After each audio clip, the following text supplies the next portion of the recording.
แม่ของอาตมาบัดสบายอาตมาก็ต้องขึ้นลงโรงพยาบาลเนาะได้ไปเอี่ยวหาโยมแม่ของอาตมาวันอังคารที่แล้วก็พอดีว่าโชเฟอร์ก็บ่อยู่โชเฟอร์ประจำเปิ้นก็ติดงานเปิ้นอาตมาก็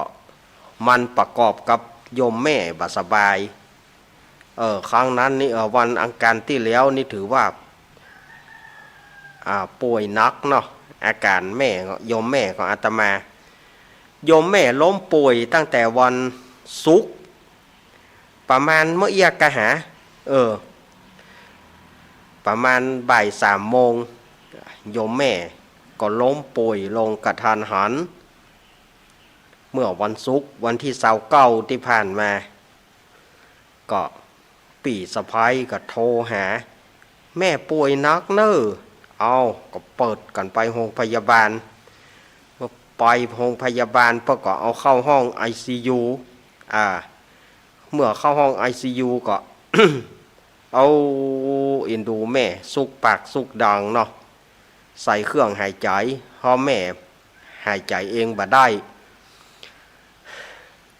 อาตมาก็บ่มีกระจิตกระใจบ่มีกระจิตกระใจที่จะมานั่งจัดรายการเกิดว่าชีวิตของโยมแม่อาตมานี่ทำได้ละแต่เพิ่นก็ดีมาตอนนี้ก็ยังอยู่โรงพยาบาลอยู่นะตอนนี้ก็ยังอยู่โรงพยาบาลละปูนโรงพยาบาลละปูนก็ยังบ่หายดีเตื้อแต่เปิ้นก็อาการทั่วไปก็ดีละ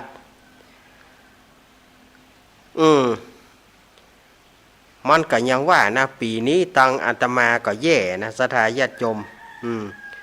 โยมแม่ล้มป่วยแล้วบัดเดี๋ยวนี้ลุงของอาตมา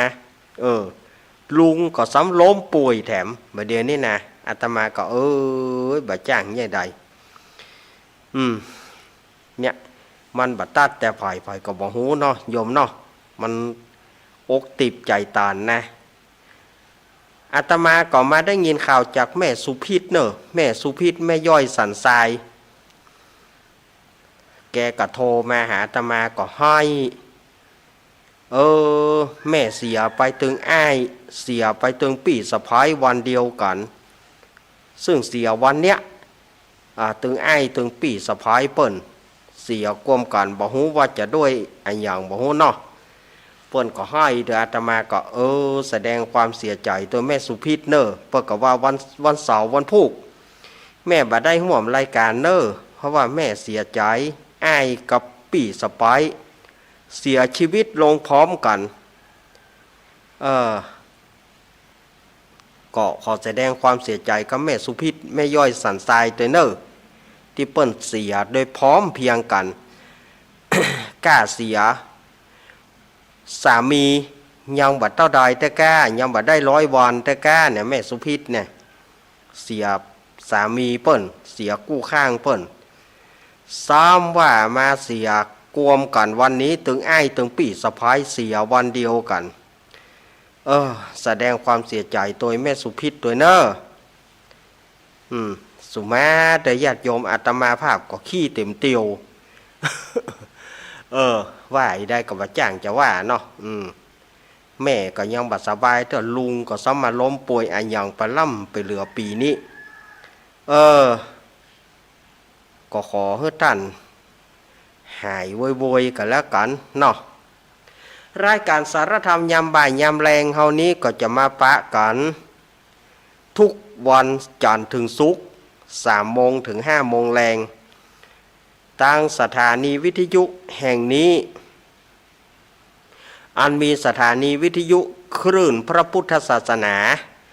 การศึกษาและวัฒนธรรม 104.50 วัดฝ่ายหินตำบลสุเทพอำเภอเมืองจังหวัดเชียงใหม่โดยเมตตาธรรมของท่านอาจารย์ท่านพระครูสมุวิสุวัตรวรกิจโจสถานีวิทยุวัดพระบาทอุดมน้ำบ่อสาวาตำบลเวียงอำเภอฝางจังหวัดเชียงใหม่ 100.25 เมกะเฮิรตซ์ โดยเมตตาธรรมของพระเดชพระคุณหลวงพ่อสุจิตตานุรักษ์ด็อกเตอร์ท่านอาจารย์จำเริญโชติธรรมโมและกับตุปีสุเทพสถานีวิทยุมนเสียงธรรม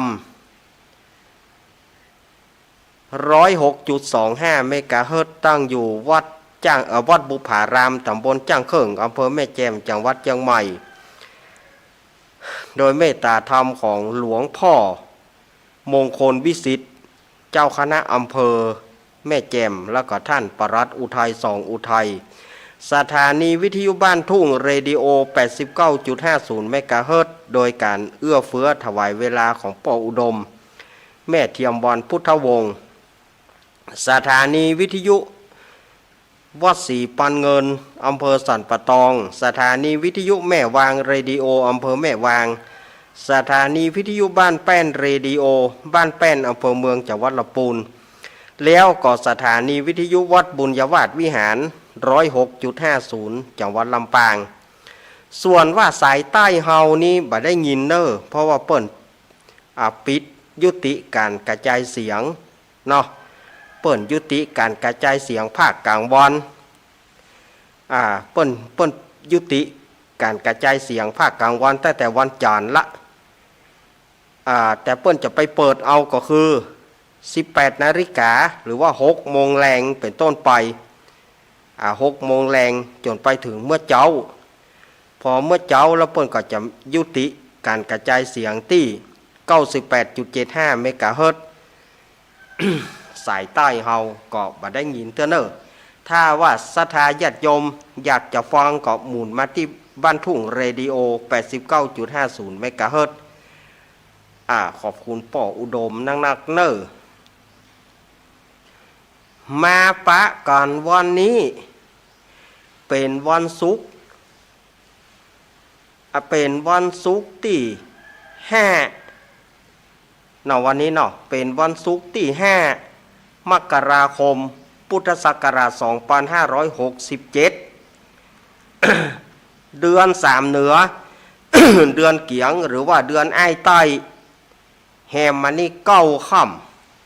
วันนี้เดือนแฮมแล้วนะแฮมมา9 ค่ำละ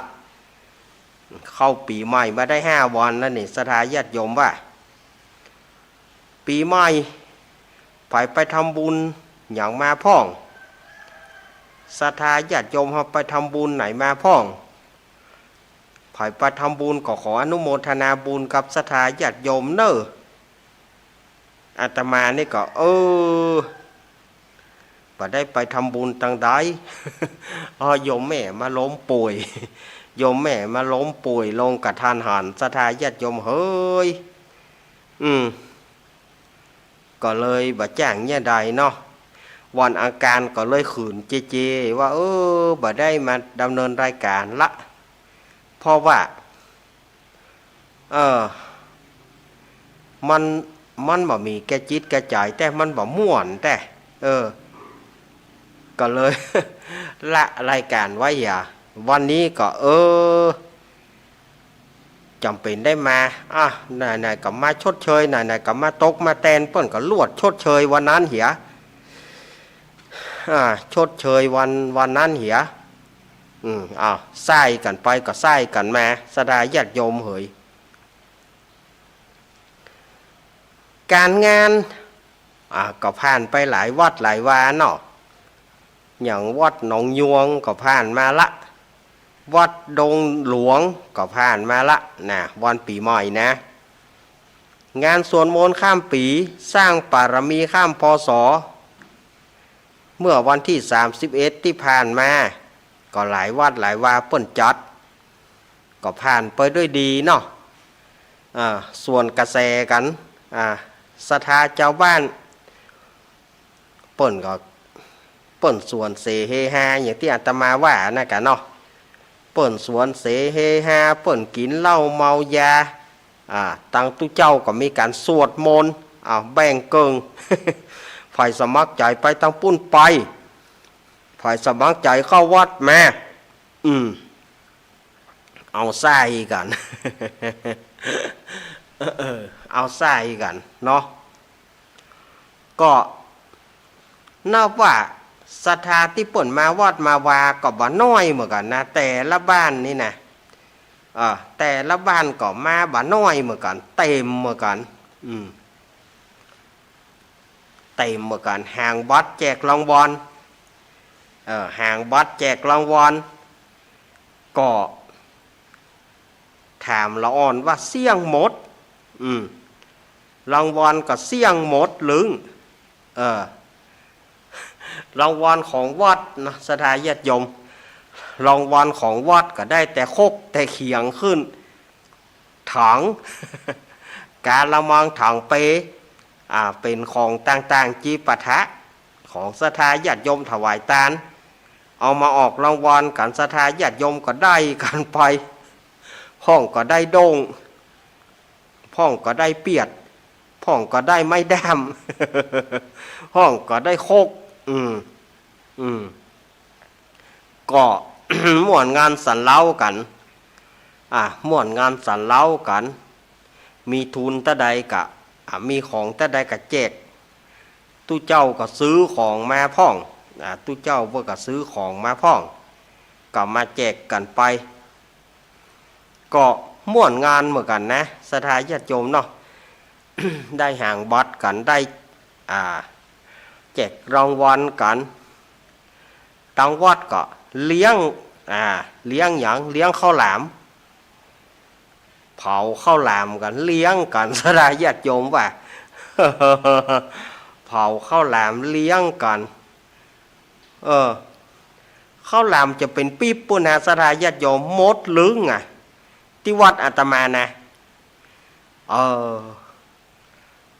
รอเวลาเนาะคนเผาก็เผากันไปกินกันไปเจริญพุทธมนต์3 ทุ่มถึง3 ทุ่มเกิงเรียบร้อยแล้วก็รอเวลาอยู่จอแจ๊ะจองแจงกันไปพ่องก็ไปเผาข้าวหลามกินกันจนถึงเวลา5 ทุ่มเกิง5 ทุ่มเกิงก็ได้เริ่มสวดมนต์สวดอิติปิโส108สวดอิติปิโส108ถึงเที่ยงคืนก็สวดต้อนรับปีใหม่แล้วก็พระพรหมน้ำมนต์ต้อนรับปีใหม่บิณฑบาตในศาลาต้อนรับปีใหม่แล้วก็แยกย้ายกันไปแจกของรางวัลกันแจกของรางวัลกันแล้วก็แยกย้ายกันไปนอน ก็ม่วนนะศรัทธาญาติโยมกับปากะโหถือว่าม่วนงานสันเล้าเหมือนกันกู้คนอันนี้คืองานปีใหม่อันนี้โดยเฉพาะวัดอาตมาวัดอื่นในเปิ่นก็อาจจะมีนักกว่าอาตมาหรือว่าจะมีกิจกรรมน้อยกว่าอาตมาก็บอกว่าบัดจ้างว่าก็แล้วแต่ศรัทธาญาติโยมที่เปิ่นปล่อยกันเนาะแต่อนุโมทนาบุญกันหมดนะอนุโมทนาบุญกันหมด ศรัทธาญาติโยมแถมบ่เมินบ่นานนี่ก็งานที่สำคัญก็คือประเพณีตาลข้าวใหม่จะมาแถมละบางที่เพื่อกตาลไปแล้วเมื่อวันที่1 มกราคมบางที่เปิ้นตาลไปเรียบร้อย วันที่1 มกราคมแต่ส่วนใหญ่ถือว่าเกิงต่อเกิงนี่เด้อเนาะงานพ่อ5 กูสถิตเกิงต่อเกิงเกิง1นั่นเปิ้นก็ตาลไปละวันที่1 มกราตาลเข้าใหม่แล้วก็แถมเกิง1เปิ้นก็จะตาลในเดือน4เปงอย่างวัดอาตมาภาพก็จะตาลเดือน4เปงเดือน4เปงนี่จะมีการตาลเข้าใหม่อันนี้ก็อู้ถึงเข้าใหม่เนาะวันที่24ก็เป็นวันห่อวันดาแถมละวันที่25ก็เป็นวันถวายตาลข้าวจี่ข้าวหลามถวายตาลข้าวจี่ข้าวหลามไปถวายตาลข้าวต้มขนมไปอันนี้เป็นประเพณีที่เฮาสืบทอดกันมาก่อนที่อาตมาจะได้เล่าถึงสาระต่างๆนั่นก็ข่าวบริการก็เนาะข่าวบริการก็ วัดหนองผาขาว ตำบลน้ำดิบอำเภอป่าซางจังหวัดลำพูนโดยเป็นวัดของพระเดชพระคุณหลวงพ่อท่านพระครูสถิตสารคุณเจ้าคณะตำบลน้ำดิบเปิ้นก็จะมีงานตั้งธรรมหลวงตั้งธรรมมหาจาตุหรือว่างานพระเวทเทศมหาชาติหรือบ้านเฮาฮ้องว่าตั้งธรรมหลวงเปิ้นจะเริ่มตั้งแต่วันพุธหน้าไปต้นไปวันพุธที่วันพุธที่17กับวันพัดที่18บ่ใช่วันพุธพวกวันฮือนี่แต่นะวันพุธหน้าปุ่นวันพุธที่17แล้วก็วันพัดที่18นี่เปิ้นก็จะมีการเทศธรรมหลวงเทศธรรมบริวารเช่นว่ามาลัยต้นมาลัยปลาย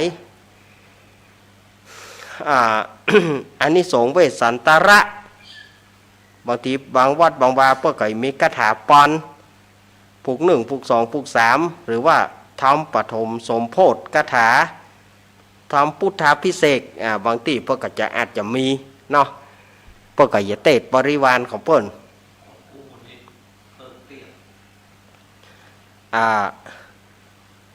วันที่18เนอะอาตมาก็จะได้ปล่อยเนอะวันที่18ก็เวลาประมาณเที่ยงอาตมาก็จะปล่อย 11 โมงปลายก็ปล่อยละสถานญาติโยม11 โมงปลายก็ไปปะกันปุ้น ที่วัดหนองผาขาวแต่อาตมาได้เลิกเที่ยง ได้เลิกเตะเที่ยงมันต้องหยวนให้สถานญาติโยมฉันข้าวก่อนกินข้าวกินน้ำก่อนละเตื่อเขาไปเที่ยงเขาไป11 โมงปลายเพื่อเที่ยงมันก็จับข้อตอนแต่สถานญาติโยมก็ไปปะกันปุ้นเนอเวลาประมาณ11 โมงปลายอาตมากับจรจากละมีปุ้นละ11 โมงปลายงานก็นักก็หนานะสถานญาติโยมงานก็ถือว่าโอ้งานก็หลายอย่างหลายอันเนาะงานเดือน4เดือน5เดือน6นี่นะเดือน4เดือน5เดือน6เดือน7เดือน8เดือน9เดือน10นี่นะงานมันนักงานเริ่มตั้งแต่เดือน4ขึ้นไปเนี่ยมันจะเริ่มมีงานประเพณีการงานปล่อยหลวงกงานอย่างต่างๆก็เริ่มมีขึ้นมากันแล้วก็วัดอาตมาเนอะวัดอาตมานี่ก็วัดสันเมืองตำบลหนองล่องอำเภอเวียงหนองล่องจังหวัดลำพูนก็จะมีงานประเพณีส่งน้ำพระธาตุขึ้นงานประเพณีส่งน้ำพระธาตุเจดีย์พบโชคทวีสลีสันเมืองที่วัดสันเมืองตำบลหนองล่องอำเภอเวียงหนองล่องจังหวัดลำพูนระหว่างวันที่31 มีนาแล้วก็1 เมษา1 เมษาวันที่31 มีนานั้นก็จะเป็นวันตกแต่งดาจะเป็นวันห้างน้อยเนาะวันนั้นจะเป็นตรงกับเดือน6เหนือแฮม7ค่ำวันที่31นั่นนะก็จะมีการตกแต่งดาเครื่องไทยทานต่างหลาย แล้วก็จะมีการทักษิณานุปทานอุทิศบุญไปหาครูบาอาจารย์บูรพคณาจารย์ปู่ล่ามปู่จารย์กรรมการล่ามวัดที่เปิ่นล่วงรับดับขอนไปศรัทธาญาติโยมสาธุชนที่กึดวัดกึดวากันมา ก็จะได้มีการทักษิณานุปทานก็คือได้อุทิศทานไปให้เปิ่นเหล่านั้นวันที่1 เมษาวันที่1 เมษายนนี่ก็ตรงกับเดือน6เหนือแฮม8ค่ำ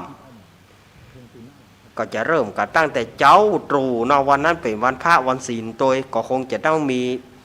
ทำบุญตักบาตรตัวแก่เนาะวันนั้นเป็นวันพระวันศีลเดือน6แฮม8ค่ำกินข้าวน้ำข้าวงายและศรัทธาญาติโยมก็จะได้มาร่วมการร่วมงานหัววัดหัววาก็จะได้มาล่ะ หัววัดหัววาก็จะได้มากินมาทานตัวกัน วันนั้นมีซอให้ฟังเนอะมีซอจันทิพันนีเนอะวันนั้นมีซอให้ฟังตัวให้พอตัวถ้าไผ่อยากจะเป็นเจ้าภาพนี่ถ้าว่าไผ่จะฮับเป็นเจ้าภาพสังฆทานชุดละ300ชุดละ300ก็แจ้งกับอาตมาได้เนอะ0892140135หรือว่า08376117752เบอร์นี้เนอะศรัทธาญาติโยมก็ถ้าว่าอยากจะร่วมบุญร่วมกุศลก็ได้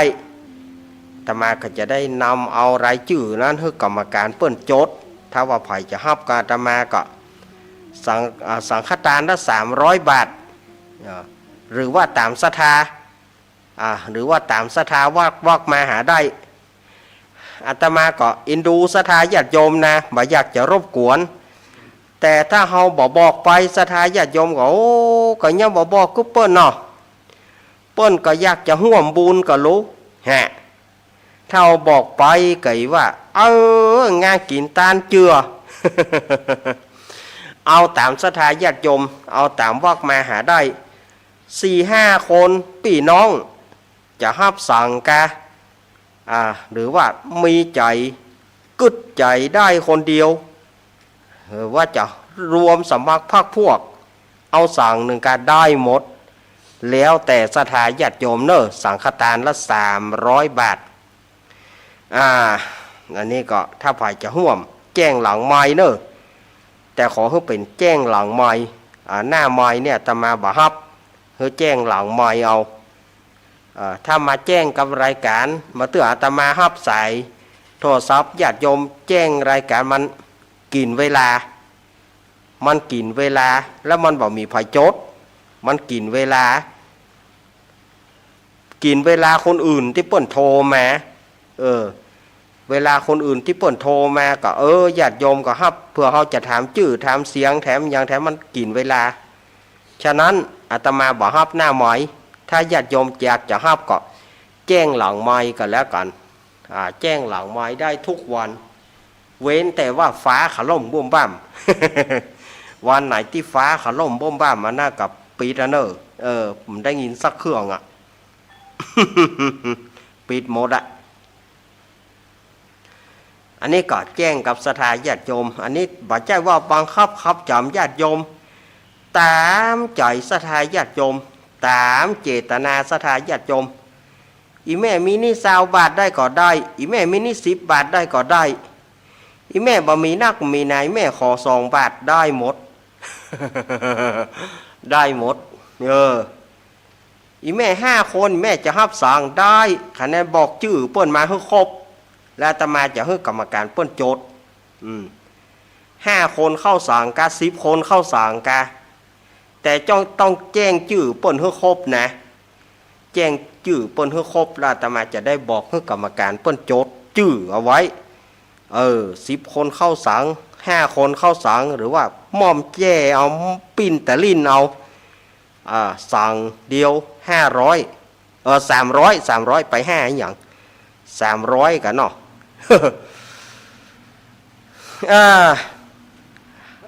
แจ้งกับศรัทธาญาติโยมไปก่อนเนาะ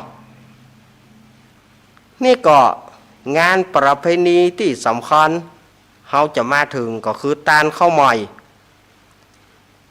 ญาติโยมสมัยตะก่อนนี่มีหัวมันนะอย่างก็แต่ก่อนเพิ่นใกล้ตาลข้าวใหม่นี่นะหัวมันที่มันเป็นหน่วยมันเป็นต้นแกเนาะมันคล้ายๆบ่อม่วงป้อมมาเนี่ยหัวมันเหมือนบ่อม่วงป้อมมาเนี่ย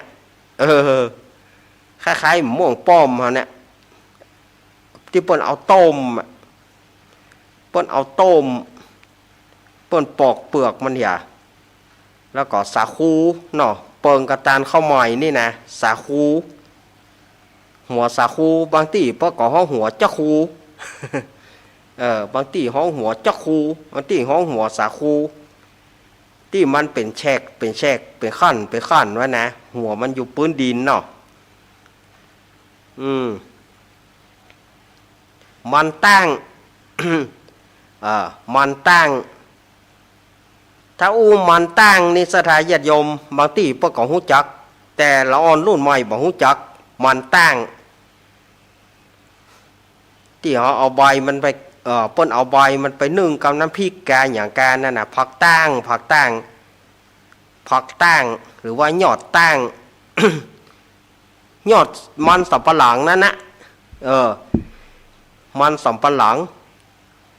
บางตีเปิ้นของมันสำปันตึงบางตีของห้อง มัน3 นาทีว่าไป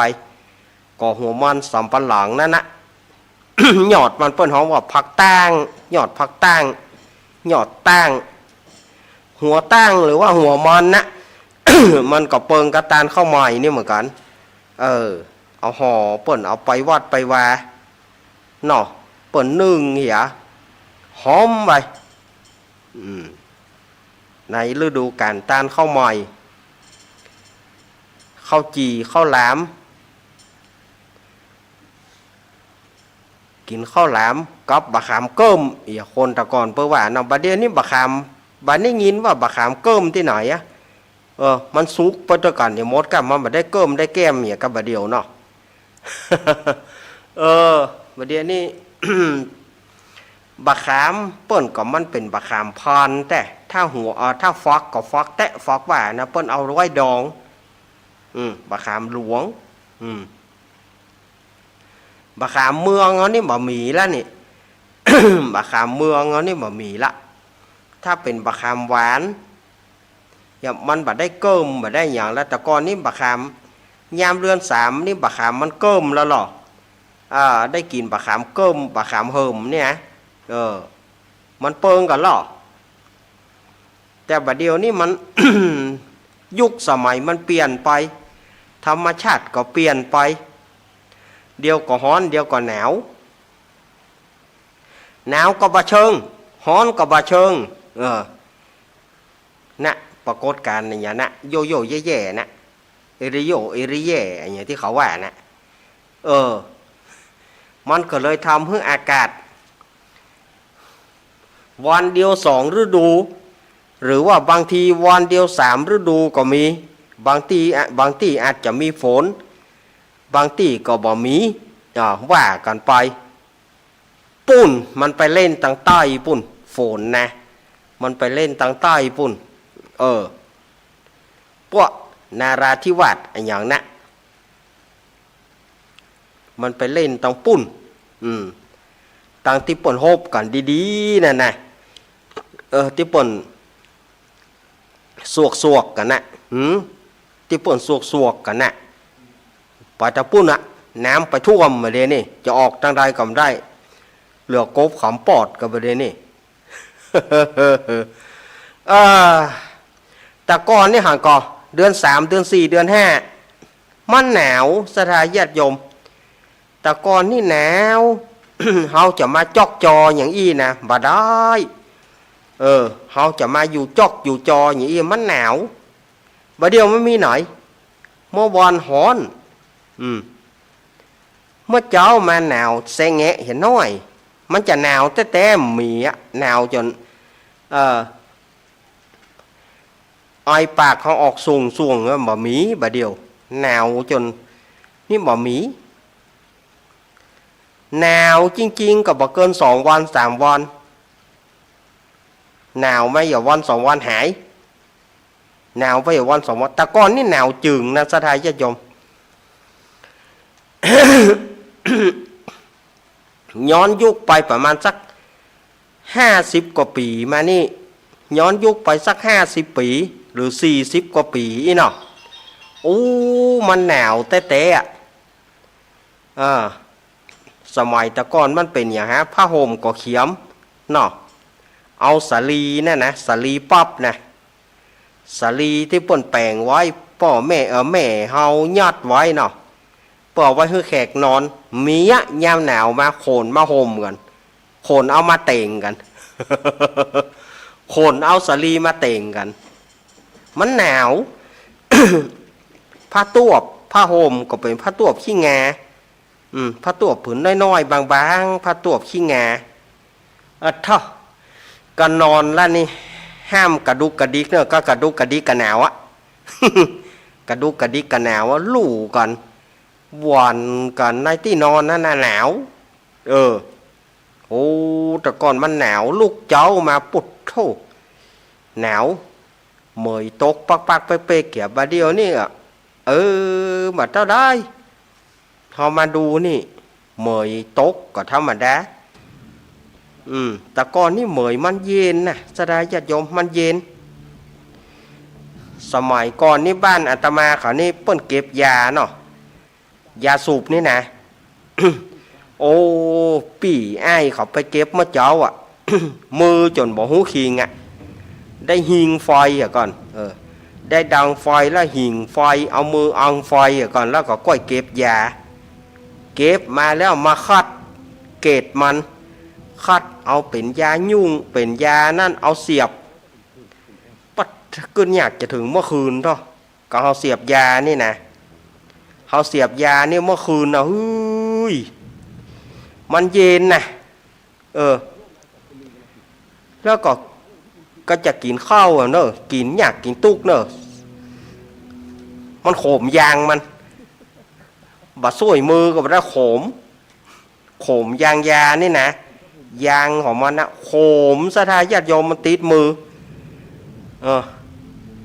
เอาผงซักผ้ากาสบู่ลายกานี่เอาถูมือกินข้าวก็กินอยากกินตุกขม ขมมือเนี่ยเอาขมยางยาเนี่ยขมนะโธ่อันสบู่ลายนี่นะถ้าใจแล้วขอจะไปเอาตามเหี้ยจะไปเอาตามหั่นกำเดียวว่าเอาตามหั่นกระเดียวนะกระเดียวหมามันลากก็ไปหวนหมามันมากนะสบู่ลายเนี่ยสลายญาติโยมบัดเอาตามมากระเดียว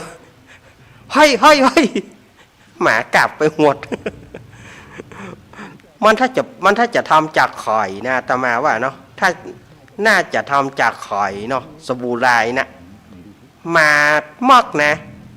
หมามากมาตะก้อนกินสบู่นะญาติโยมสบู่หอมสบู่อย่างเนี้ยมันสมัยก่อนไทยทำมาจากไข่สบู่กาลูกไก่นี่นะ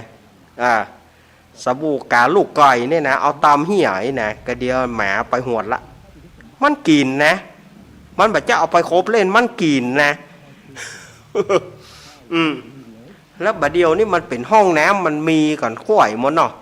ห้องน้ำมันมิดชิดเดี๋ยวละหมามันเข้าไปเอามันได้ละมันไปลักกินสบู่มาได้ หรือว่ามันจะบะกินบะหุบะเดียวแต่ก่อนนี่หมามันกินนะสถายยมมันกินสบู่มันมักสบู่โดยเฉพาะสบู่ลายสบู่สไลด์เนี่ยสบู่ลายนะอย่าเฮานี่เฮามันพัฒนาเนอะเหม็นนะเหม็นตายนะสบู่ลายนะมันจะหอมลูกเหม็นตึงอ่ะมันเอาไปกินได้สบาย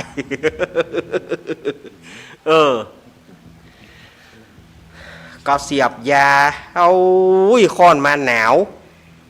อาบน้ำแล้วก็จะกินข้าวสวยมือก่อนเนอะเท่ามันขมกินอะไรอย่างก็ไปขมหมดอะขมยางยาเนี่ยมันติดมืออะขมขมแต่ละยาสูบเนี่ยยางมันติดมือเนี่ยมันก็บ่สวยแต่เนี่ยขมกินข้าวบ่ล้อม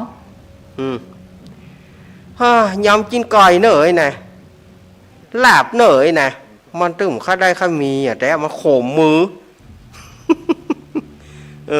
มันโขมมือแต่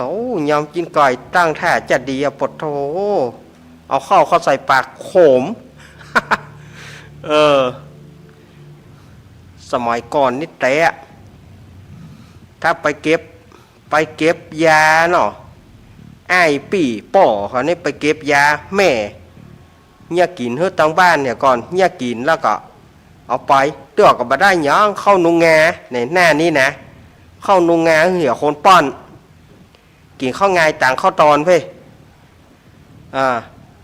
กินข้าวไงต่างข้าวตอนแล้วก็ลวดกินข้าวแรงก็นะลวดก็ไปฮะเมื่อข้าวแรงก็กล้วยเด็กปุ่น1 ทุ่ม 2 ทุ่มปุ่นกล้วยมากินข้าวมันบะเดียวมันสมัยก่อนมันมีกาดแต่ มีอย่างก็กินไปสบายบะเดียวเขาบ่เดือดร้อนเนี่ยไปหากาดกำเดียวท่านน่ะแต่ก้อนกาดก็เขียมเหียมันจะมีกาดไม่หยังมีอย่างก็กินไปเตื้อมีอย่างที่ได้เป็นบ่ฟักแกงกันเตื้อได้ก้อยมาเห็ดตวง แกงตัวมันฟักขนาดกินกันลุบๆอย่างว่านะมันบัดดูต่างกินมันขมมือ ที่ว่านี่ได้เสียบตัวเปิ่นกะเสียบกะโปโทยานี่อย่างบ่ได้เสียบอาตมาเสียบจ้างตึงเสียบพับจ้างตึงเสียบของตัวเก่าอะสมัยก่อนเนาะอันเสียบพับจ้างนี่ เจ้าของยานี่มันเน็ตกะเจ้าของยาคัดไม่เสียบอะเอาอันสั้นไว้กับเขาเหียเอาอันยาวให้กับลูกจ้างอะเมื่อได้มันจะเต็มเสียบ100ไปได้102 บาทสดายญาติโยม102 บาทเมินมาหน่อย105 บาทเมินมาหน่อยร้อยเสียบนะเจนจะได้5 บาทนะเมื่อสุดท้ายของอาตมานี่100เท่าใดหา108 บาทอีกหา10ย่อมขึ้นได้นะก่อนที่อาตมาจะมาบวชนี่นะรับจ้างเปิ้นนะ100เป็นเท่าใด100เสียบเป็น8 บาทถ้าได้100เสียบก็ได้8 บาทปฐวานข้ามดำตาเอี่ยวปรากฏ ขยับเนื้อขยับตัวก็บ่ได้เปิ้นเอกซะหัวเดี๋ยวบ่ใจายแล้วเนอะหูตัวเจ็บเอี่ยวซะได้อย่าฮ้อนเอี่ยวว้าวอันสมัยเฮารับจ้างเนาะมันว่าได้ก็บ่ได้นะเงินมีที่เปิ้นเงินมีที่เปิ้นแต่มันดีนะมาเตื้อว่าก็เจ้าของบ้านมาเตื้อเพิ่นก็ใจดีน้อยเปิ้นดองบะขามไว้กินได้กินบะขามดองพ่องกาแก้ขลับบ่มีกาแฟโอวันตีนเนี่ยนมเนมเหมือนถ้าถามหากันเฮียสวนก้อยบะตานก็เอาบะตานมาโซะน้ำพริกตาแดงเอาพักกันเนอกินส้มก่อนส้มกับบะขามดองเหียบะม่วงดองเหียบะม่วงดองนี่ก็เปิ้นดองเอาไว้ตั้งแต่ยามมันละเปิ้นดองไว้เปิดหน้านี้ก็มีแต่อันนะบะตานเนี่ยอย่างเหียบะตานก็กับน้ำพริกแป้งน้ำพริกอ้อล้ออ่ะเมิ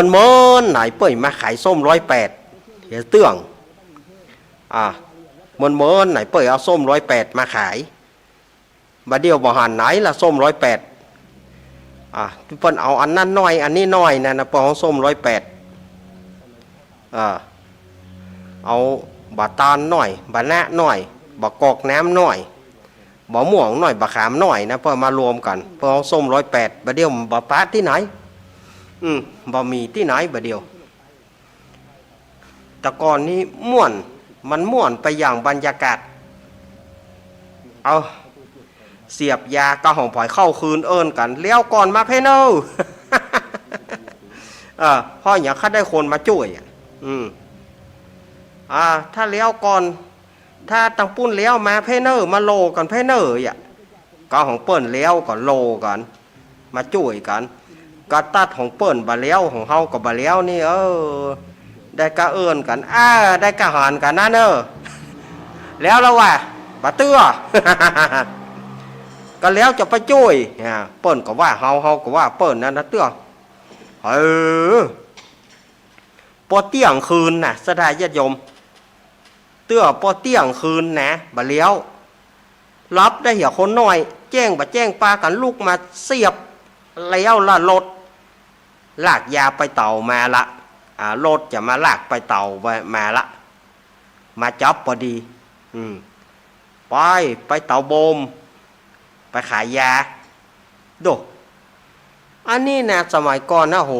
ยแต่บ้านอาตมานี่มันขายยากันหรอยาสูบเนี่ยยาสูบเปิ้นปลูกเปิ้นเสียบแต่บัดเดี๋ยวนี้เขาเล่นไปอย่างหนึ่งสถายโยม เขาเล่นเอาใส่ไม้ปันอื่นนะเอากระสอบเขาปานโจ่งบุ่มเขาบาเดียวเขาง่ายขนาดอะยานั่นนะยาสูบเหมือนกันนะเขาเอามัดเอากระสอบเขาปันแล้วก็มัดอื่นเอาอะ สมัยก่อนนี่เสียบเนอะเสียบอันไม้เสียบยาวเจ้าไม้เสียบสั้นเจ้ามันเอาอย่าไม้เสียบยาวเพื่อเขาจ้างเมื่อใดไม่ได้เสียบลุ้นกันปัดมันได้เสียบแล้วบอกแน่บ้านบ่ได้ละ5 บาทหรือ8 บาทเนี่ยเพราะมันได้100กันวานข้ามได้100ทำโมสังโคอย่าเตอะ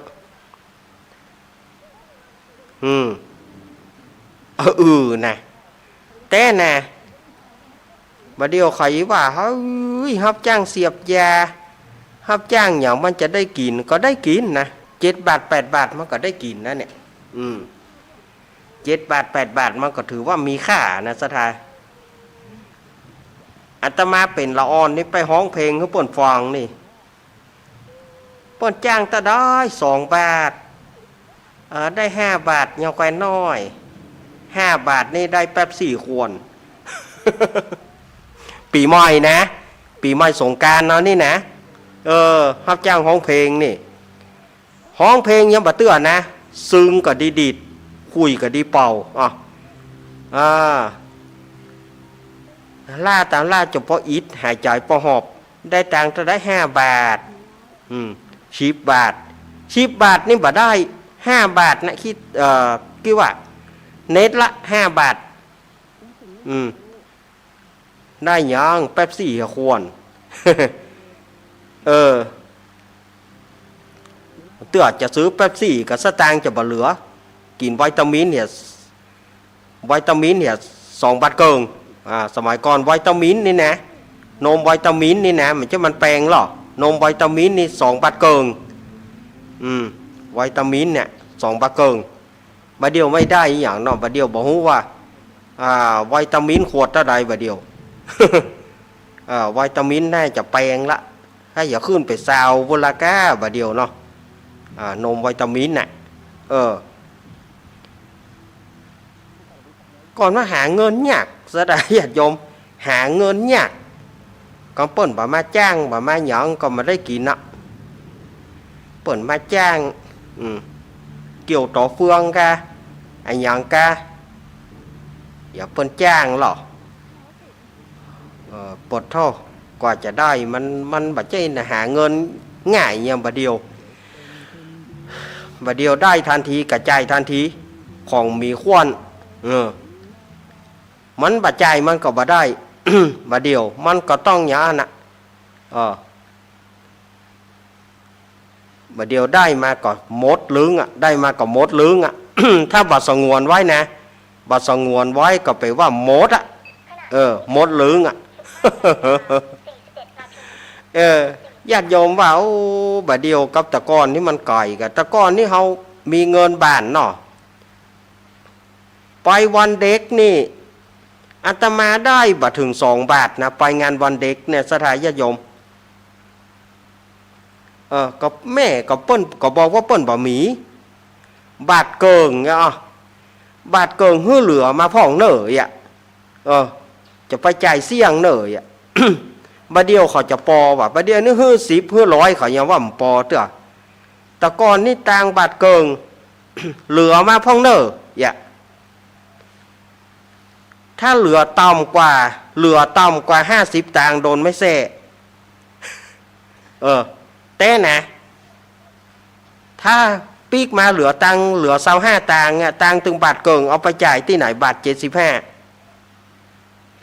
เหลือ25 ตังค์ก็บ่ได้โดนไม่แซ่ย่างเก่งต้องเหลือมา50 ตังค์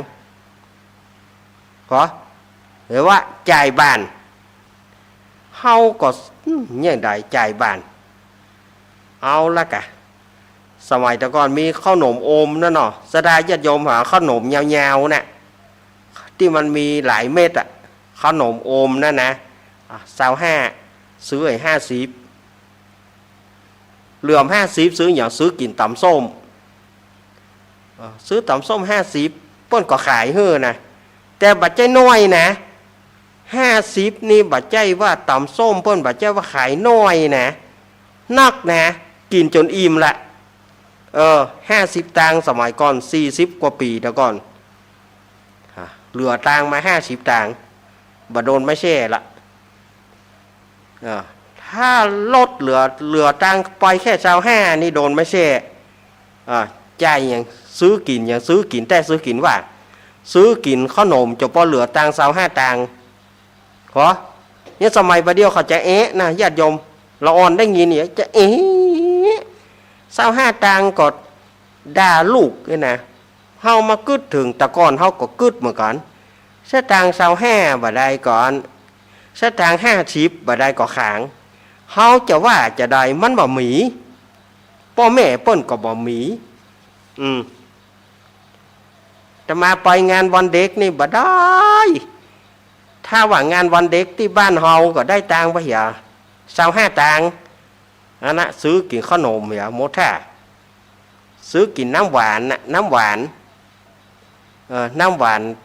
ถุง25ตังค์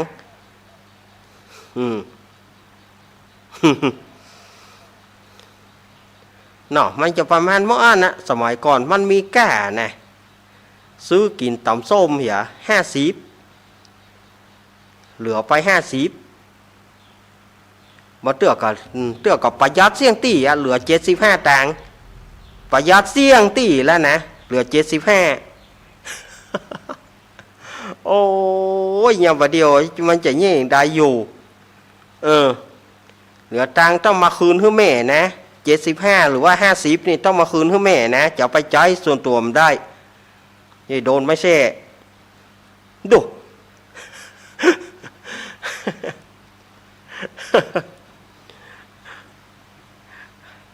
งานวันเด็กนี่ม่วนอย่างม่วนแหลกห่อข้าวป่นนะเอาอย่างไปแหลกห่อข้าวป่นเอา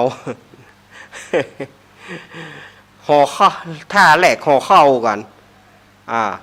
แต่ก่อนเปิ้นมีล่องานวันเด็กแหลกห่อข้าวกันน่ะเอาห่อข้าวแหลกกันพ่องก็ห่อจิ้นส้มไปพ่องก็ห่อจิ้นปิ้งไปเตื้อกับไปแหลกกันเอาได้จิ้นปิ้งก็ดี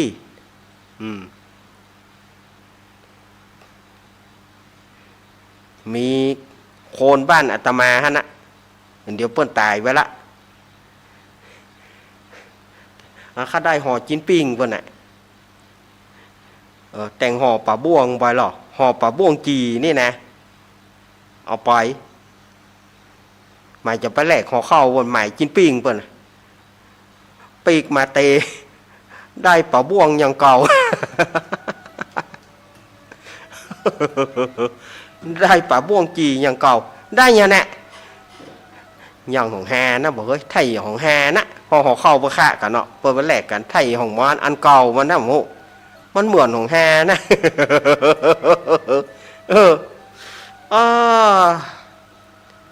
สมัยก่อนกับสมัยบัดเดียวมันไก่กันเนาะสดายญาติโยมมันไก่กันในยุคแต่ละสมัยซื้อกล้วยนึ่งสดายญาติโยมเจือก่อซื้อกล้วยนึ่งนี่นะมัด50ตังค์นี่เตื้อมมีอย่างบ่มีของกินมีอย่างไปซื้อกล้วยนึ่งมากินเข้าไว้มาเดียวไฟกินวะเฮาแต่ก่อนก็พาซื้อนะแม่บอกเฮ้ยอย่าได้ป่อบอกอย่าได้กันอย่างนั้นนะไปซื้อกล้วยนึ่งไปมากินข้าวของกินอื่นมันมีแล้วเนี่ยมันเตื้อมบ่มีอย่างจนได้จนเป็นน้ำหอมดองมีหั่นหัวมันยังมีนะน้ำหอมดองมีหั่นหรือว่าน้ำแกงนะน้ำแกงมีหั่นหรือว่าน้ำหอมดองมีหั่นก็พาซื้อกันเนาะลูกหลานสมัยแต่ก่อนมันกินมันจำเป็นได้กินแต่น้ำแกงมีหั่นก็จิกินกันไปอันน้ำหอมดองเนี่ยสถาญาติโยมแต่ก่อนไม่อย่ามาลำล้ำเหลือประเดี๋ยวนี้เราลองเอามากับข้าวต่อก็เดี๋ยวถอยแงะละมันบ่เหมือนแต่ก่อนมันบ่ลอมน้ำหอมดองนี่แต่ก่อนก็น้ำมันนะ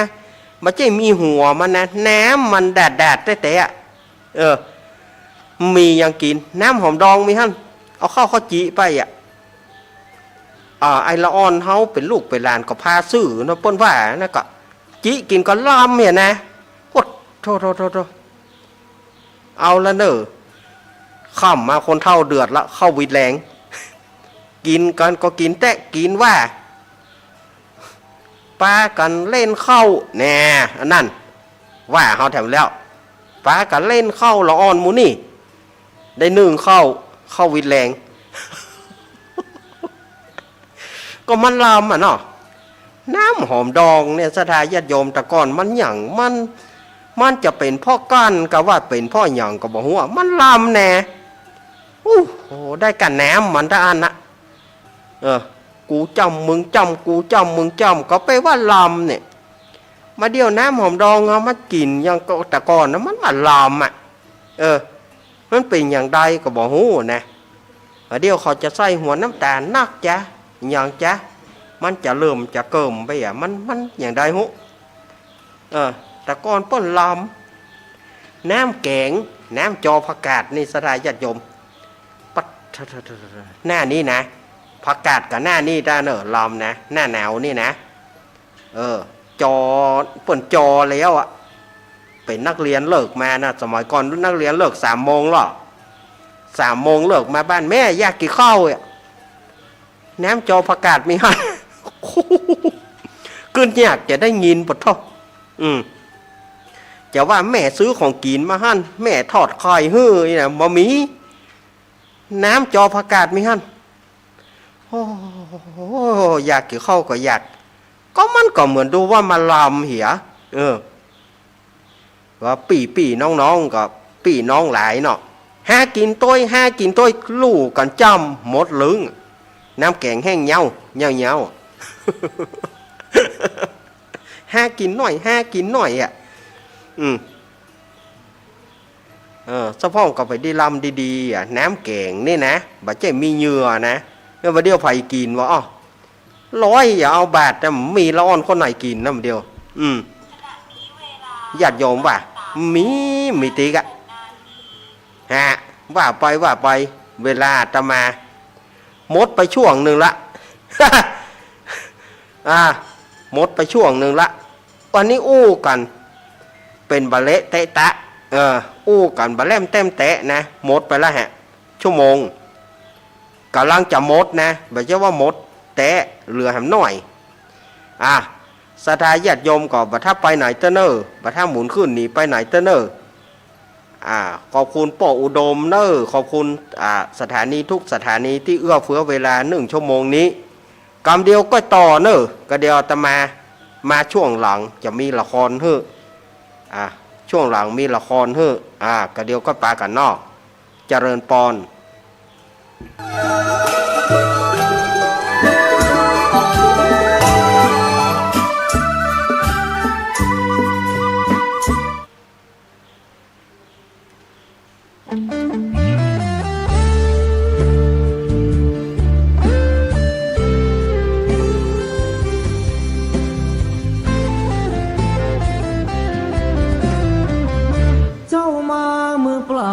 จะเอาอะไรเมื่อตอนเจ้าไปเจ้าก็ไปมือเปล่าเช่นกันชื่อเสียงหยดลาบหากเอาไปไม่ได้สักอันแล้วใหญ่ยื้อแย่งแข่งขันบอกป่วยกันฆ่าฟันตัดรอนเงินทองตามส่งแค่โรงพยาบาลญาติมิตรวงวานลูกหลานส่งแค่เชิงตะกอนจะมีใครเล่า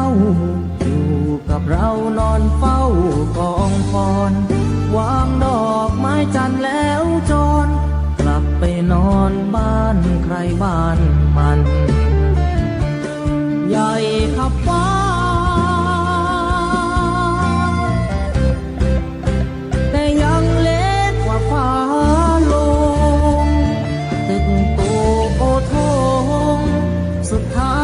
น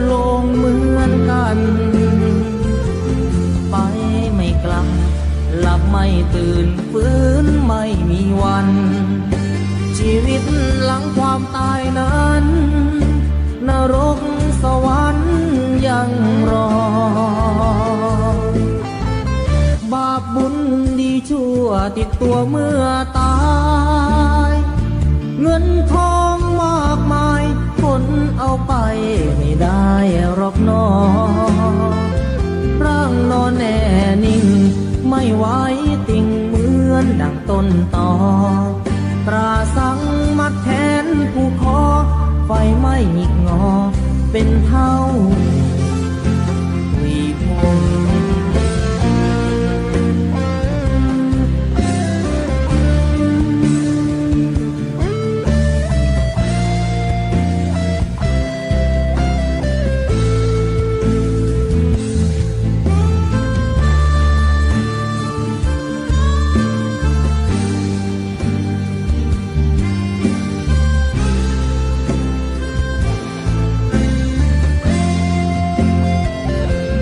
ใหญ่ขับฟ้า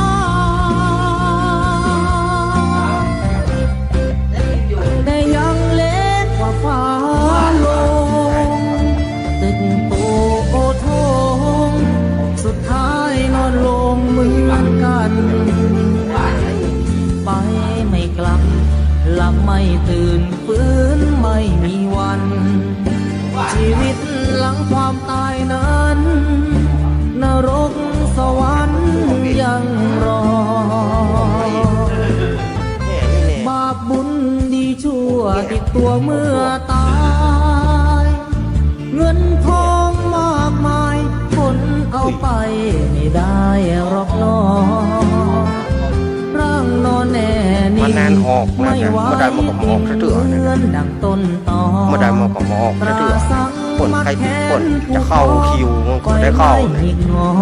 ตกตายนะแล้วก็ป่ะ เป็นเท่าหุย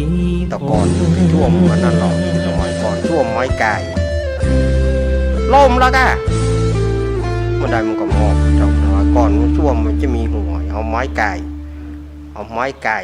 ก่ตีนนี่เอาไม้ไก่แล้วเอาตีนเข้าห้องช่วมไม้ไก่ล่มแล้วก็ป่ะตกหน่อยพุ่นแล้วก็ก่อนมีเต้นั่นไง ไปไม่กลับที่ ช่วงไว้ให้คนเฒ่า แน่นอนบนเชิงตะกอน เอาไม้เข้าไก่ ต้องนอนที่นั้นชีวิต อ๋อตกได้กับป้วนเนอะมันตึงแม่เคยเด็กแก อย่าแบ่งชนชั้นช่วยเหลือกันต่างครึ่งทางหลับไม่ตื่นลุกไม่ตื่นต้องตาย แค่ไม้พวกกากันล่มอ่ะ ยังไง มันจะมาถาวรอย่างเงี้ยพูด หมดลม ตื่น หายใจหมดเรื่องต่างๆนา นี่ นาต่อให้หมอ พูดตื่นอย่าเอาไม้เขายอง ว่าก็ เอาตีนเข้ากายทหารล่างตี ฟื้นไม่มีใครทำดีก็ตายดี ตอนนี้ชีวิตสะสมความดีให้มาก ก่อนมีเต้นั่นไง ยึดเอา แบ่งพวกคนเฒ่าคนหนุ่มพวกกับฮื้อบ่ฮื้อเพื่อแบ่งพวกอุ้ย เมื่อไรก็จะได้ไปสู่ส ในโด ว ง รร นู่น ค์ที่ไม่พ้น ไหลไปในโดง คนที่เกิดมา เมื่อถึงเวลาก็มรณากันทั้งนั้ มัน น แบ่งพวกอุ้ย ที่เกิดมีดับต้องลา ของเข้า เข้า ของเข้า สักวันอยู่ได้นิรันดร์คือความดีที่ไม่ตาย เต้นั่นไงช่วงไม้ไก่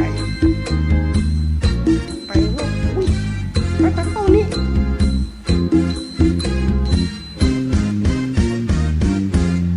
ฟื้นไม่มีใครทำดีก็ตายดี ตอนนี้ชีวิตสะสมความดีให้มากไว้ ยึดเอาธรรมะมาชำระจิตใจ สิ้นลมเมื่อไรก็จะได้ไปสู่สวรรค์ที่ไม่พ้นทุกคนที่เกิดมา เมื่อถึงเวลาก็มรณากันทั้งนั้น มีเกิดมีดับต้องลาลับเข้าสักวัน อยู่ได้นิรันดร์คือความดีที่ไม่ตาย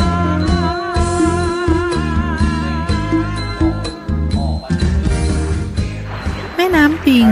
แหล่งน้ำสำคัญของชาวเจียงใหม่มาเป็นระยะเวลาเมินนานมาเดี๋ยวนี้มีการทิ้งขยะและน้ำเสียลงในแม่น้ำปิงมีการถมตี้สร้างอาคารบ้านเรือนและหานกาลุกล้ำเข้าไปในแม่น้ำปิงถ้าหากปล่อยให้เป็นจะอี้ต่อไปจะเยี่ยให้แม่น้ำปิงเน่าเสียเจียงใหม่ก็จะประสบปัญหาขาดน้ำดื่มน้ำใจอย่างรุนแรงในที่สุด ถ้าบ่อยากให้เป็นจะอี้ก็ควรร่วมกันจัดการทรัพยากรน้ำอนุรักษ์รักษาน้ำปิงให้มีคุณภาพดีบำบุกรุกแม่น้ำปิงบำบัดน้ำเสียก่อนทิ้งมาทิ้งขยะลงในแม่น้ำปิงและใช้น้ำอย่างประหยัดเพื่อสายน้ำปิงสายน้ำแห่งชีวิตสนับสนุนโดยสำนักงานคณะอนุกรรมการลุ่มน้ำปิงตอนบนจนเครียดกินเหล้าจนเครียดกินเหล้าจนเครียดกินเหล้าจนเครียดกินเหล้าจนเครียดกินเหล้าจนเครียดกินเหล้าก็เลยยิ่งก็เลิกสิเหล้าอ่ะจนเลิกเหล้าเลิกจนเริ่มต้นเข้าพรรษานี้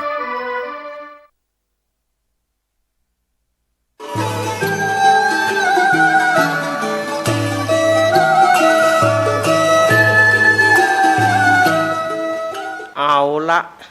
ศรัทธาญาติโยมสาธุชนคนดีเฮาตั้งหลายปะกันช่วงที่สองของรายการสารธรรมยามบ่ายยามแลง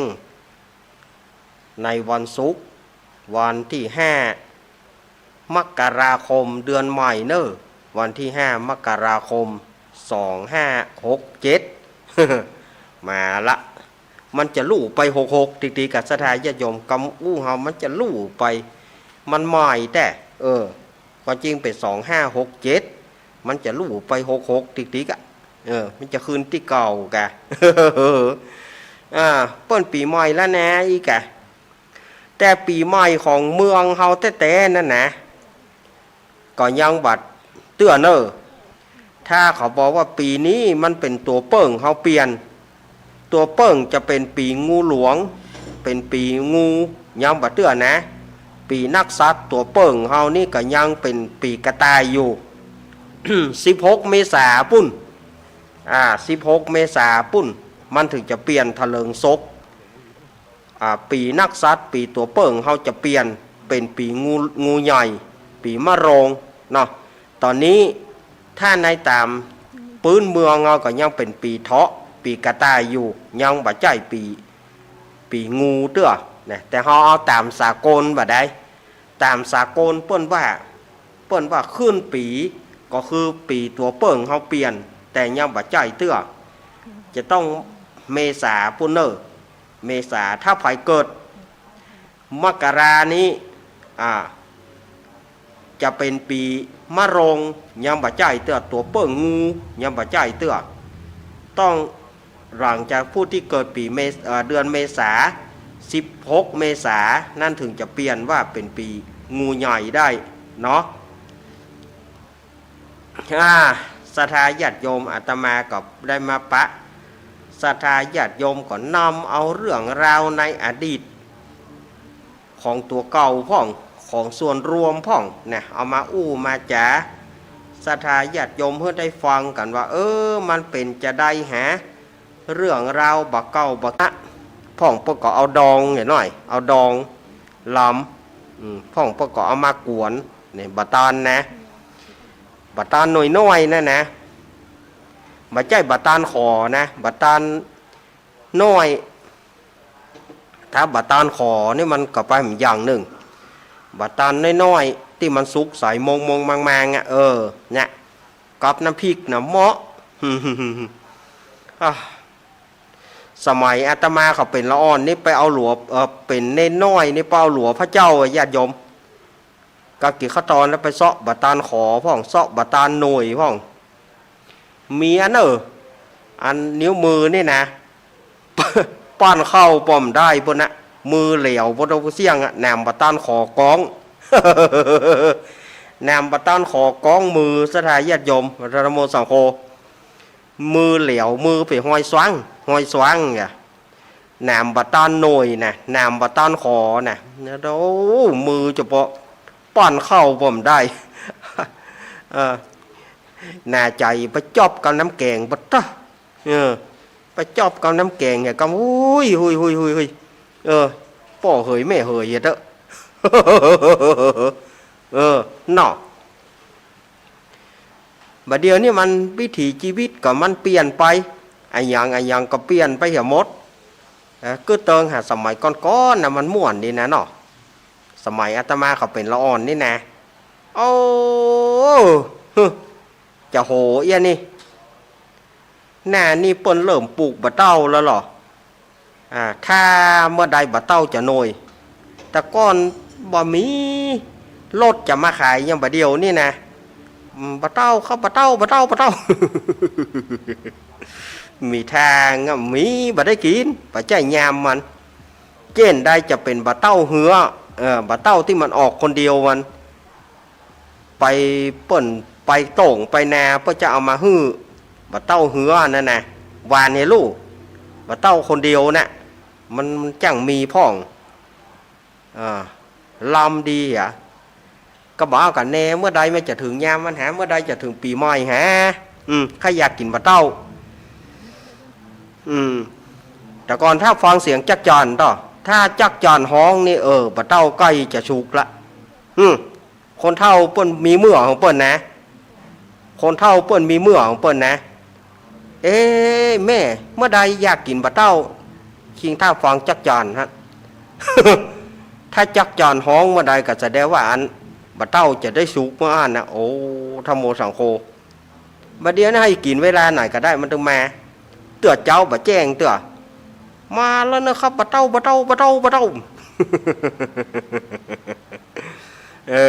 เลอะปลาเตยอย่างเดียวจะกินเวลาไหนก็ได้บะเต้าพันนั้นพันนี้มันบ่เหมือนตะกอนเฮาอีกกินนี่บะเจ้เมื่อเจ้ยามมันได้กินนะบ่ม่วงอย่างกระจ้างเตอะ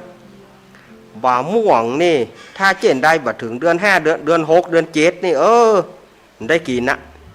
ประเดี๋ยวนี้เฮาอีกกินเมื่อใดก็ได้มันถึงมีขายปลาเลอะปลาเตยบ่ม่วง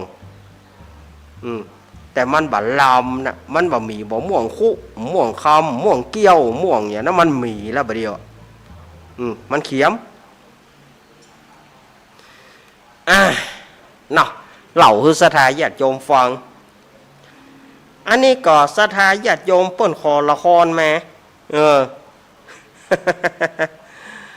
เปิ้นขอละครมา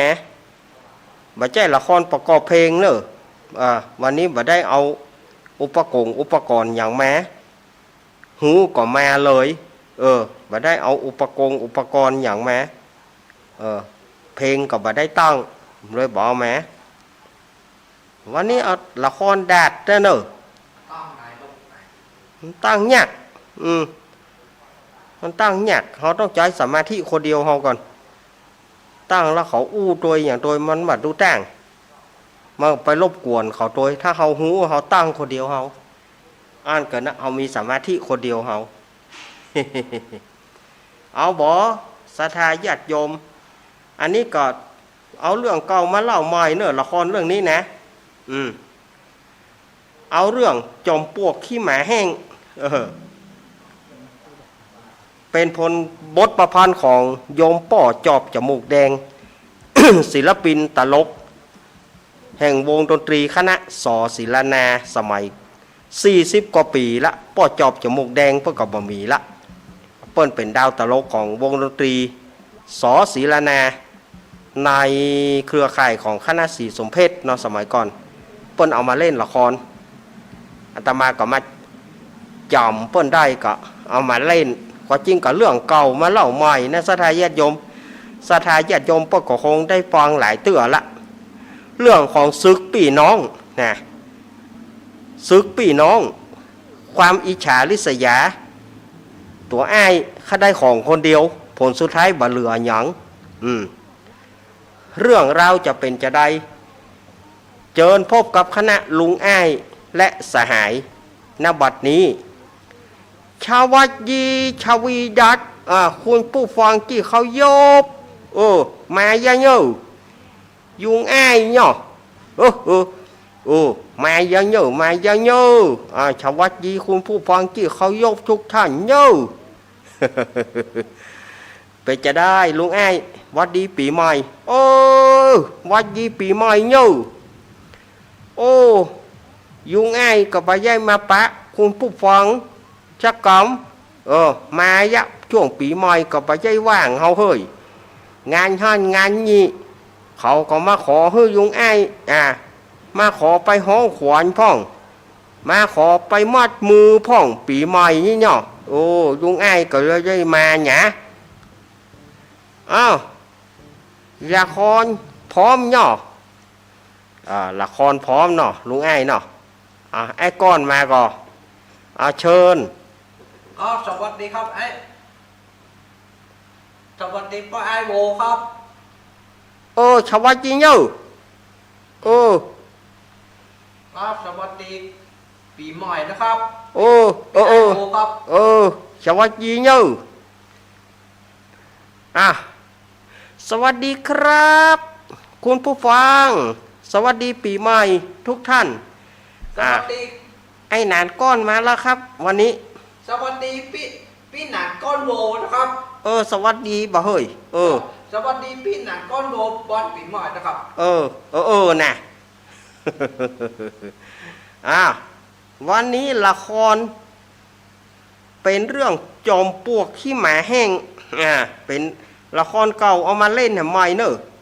ถ้าวันนี้ก็ใส่ไข่ใส่นมไปตัวพ่อง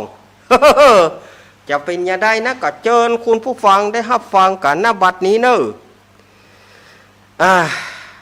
ก็มีป่อเศรษฐีเนาะป่อเศรษฐีคนหนึ่งก็ป่อเศรษฐีคำว่าป่อเศรษฐีนี่ก็ไปว่าเป็นคนที่มั่งที่มีอิตมีให้มีแนนนักแต่ก็มีสองพี่น้องบ้าไอ้นั่นก็เป็นคนขี้อิจฉาเกิดว่าเมื่อใดป่อจะตายถ้าป่อตายก็จะได้ยึดโหนน้องไปจะไล่น้องออกจากบ้านอย่างเงี้ยกันเนาะไอ้มันเป็นคนที่บดีขี้ขอยวนเพิ่นน้องนี่เป็นคนดีน้องนี่เป็นคนดีขนาดการเวลาหมุนเปลี่ยนเวียนไปป่อเศรษฐีนี่ก็หูตัวว่าตัวเก่าเนี่ยถ้าจะบ่ไหวละถ้าจะตายละอีเถอะเนาะก็เลยห้องลูกทั้งสองมา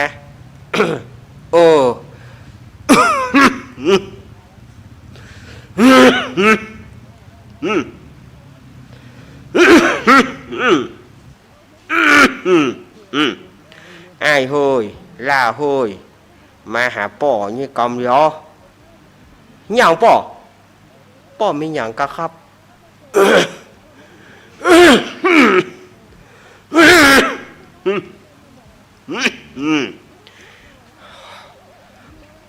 ป่อเป็นอย่างนักก็ครับป่อไปโรงยาบ่ไปแล้วลูก ป่อบ่ไปละป่อหูตัวว่าป่อคงจะบ่ไหวละป่อถ้าหูตัวก็ไปเตอะอีป่อยตายก็ตายเตอะถ้าอยู่ไปเมินนะอยู่ไปเมินก็ตุกลูกตุกหลานตายเตอะป่อไอ้ไปอู้อย่างอันน่ะเอาสัจธรรมความจริงตายเตอะป่อตายยะป่ออยู่ได้ไปเตอะป่อทำใจดีๆไว้นะครับเดี๋ยวผมพาป่อไปโรงยาบ่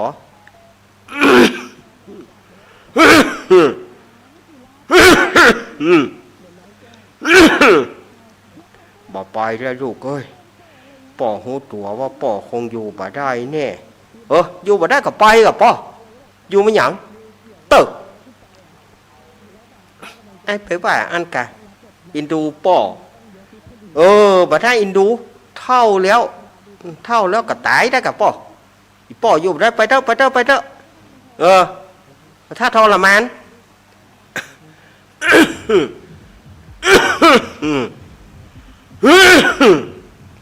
อีป่อจะสร้างไว้เนอลูกทั้งสองคือหักกันแปลงกันไอ้เฮยจะไปอิจฉาลิษยาน้องขอให้หักกันสู่มีกันสองพี่น้อง มีอย่างให้แบ่งสรรปันส่วนกันไปถ้าป่อตายไปแล้วส่งสการต้านข้าป่อแล้วก็ให้ลูกหักกันมีอย่างให้แบ่งปันกันเด้อโอ้ยป่อว่าถ้ามาห่วงวะนะห่วงไม่ใหญ่ละมันใหญ่ละ อีป่ออยู่บ่ได้ก็ไปถ้าทรมานนะป่ออยู่บ่ได้ก็ไปเถอะป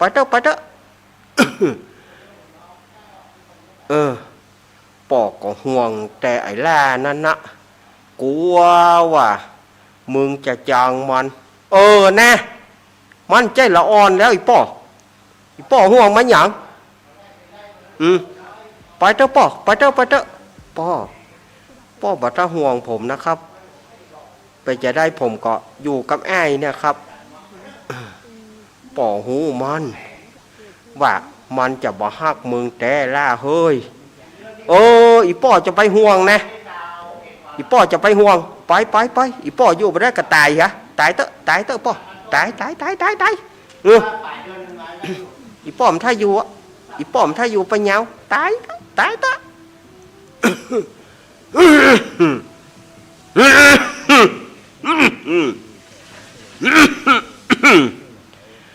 ป่ออยู่บ่ได้แล้วเนอะลูกป่อจะไปแล้วเนอะป่อครับป่อมาถ้าให้อะละป่อมันตายไปแล้วก็ตายนะกะเท่าแล้วลูกอยู่อย่างเขามาช่วยกระทรวงสการต้านขับอีป่อดีกว่าเมื่อทรงสการต้านขับป่อเรียบร้อย วันหนึ่งมาไอ้นี่ก็ฮ้องไอ้ล่ามาไอ้ล่าหูคิดบ่ได้ยินกะครับไอ้เห็นยังฮ้องนี่บ่ได้ยินบ่จงห้องกะบ่ได้จงห้องแล้วครับไอ้มีอย่างครับมานั่งนี่ครับมีอย่างกะครับไอ้อู้กันดีๆก็ได้บ่ดีละจะบอกคือชิงออกบ้านไอ้ไปจะไปมาอยู่ที่นี่ออกไปวันนี้เวลานี้ออกจากบ้านไอ้ไปไอ้ครับเฮามีกับ2พี่น้องนี่อย่างไอ้จะต้องจางผมถึงว่าไอ้บ่ฮื้ออย่างผมก็บ่ใช่ว่าอย่างล้อนี่อย่างไอ้ต้องจางผมต้องไล่ผมออกบ้านบอกฮื้อไปก็ไปเถอะนะบ่ต้องอยู่นี่ออกไปเหรอถ้าอยู่ที่เนี่ยคนอย่างคิงจะมาอยู่ที่บ้านที่จองห่วมกันบ่ได้คิงต้องออกไปไอ้ลืมกรรมอีป่อละกะที่ป่อสร้างไว้ว่าฮึ่ฮักกันไปปี้ไปนะอีป่อมันตายไปละกรรมคนตายเชื่อได้ก่อที่ออกไปดีๆก่อจะออกไปดีๆก็ว่าจะออกไปด้วยน้ำหูน้ำตาครับออกไปก็ออกแต่ไอ้จำไว้นะถ้าผมมาได้ดีผมจะบอกเข้ามาที่นี่แหมซ้ำแล้วผมขอบอกไอ้ด้วยสุภาษิตของป้ออำนวยกะลำพัดเปิ้นบอกไว้ว่าคนบ่กินพักบ่มีเหยื่อต้องคนบ่เอาปี่เอาน้องยากนักจะเป็นดีเมื่อไอ้จะให้ผมไปก็ไปถ้าผมบ่ได้ดีผมจะบ่มาย่ำที่นี่ขอให้ไอ้จำไว้ไอ้จะอยู่อย่าได้ก็อยู่เถอะผมถึงจะไปเลยไปจะไปไหนก็ไปไอ้จำไว้นะว่าคนเหลือกำป่อคนบ่ฮักปี่ฮักน้องเนี่ยมันจะบ่เป็นดีอย่าเอาสักกรรมดีกะไปไปแล้วบอกไอ้ล่ามันไปจากบ้านเฮา ทีนี้สมบัติพัสถานมันก็เป็นของเฮาหมด เขาจะดูตั้งกินดูตั้งใจดูตั้งใจบ่ต้องมีไผมาคอยมาเป็นเจ้ากี้เจ้าการบ่ต้องมีไผมาเป็นก้างขวางคอ เลี้ยวบ่เฮ้ยส่วนป่อเศรษฐีหูว่าลูกคนล่านั้นได้ถูกอ้ายไล่จ่ายแล้วกรรมเล่าของกรรมที่เฮาคาดไว้อยู่เนี่ยบ่มีพิษบ่อ้ายจังบ่ล่าแต่พอดีว่าเฮามีตีแห่งนี้เฮาจะปลอมเป็นคนเฒ่า แล้วเราจะเอาขอเข้าของที่เราฝังไว้เนี่ยเราจะมอบเพื่อไอ้ล่าเอาไปตั้งตัว แต่จะพอว่าใจมันจะชื่อก็วิญญาณป้อเศรษฐีก็เลยตะแลงเป็นคนเท่าตะแลงเป็นคนเท่าไอ้น้อยมานี่ก่อนไอ้น้อยจะไปไหนมานี่ป้าลุงเป็นภัยครับลุงเฝ้าจอมปลวกนี่มาเมินแล้ว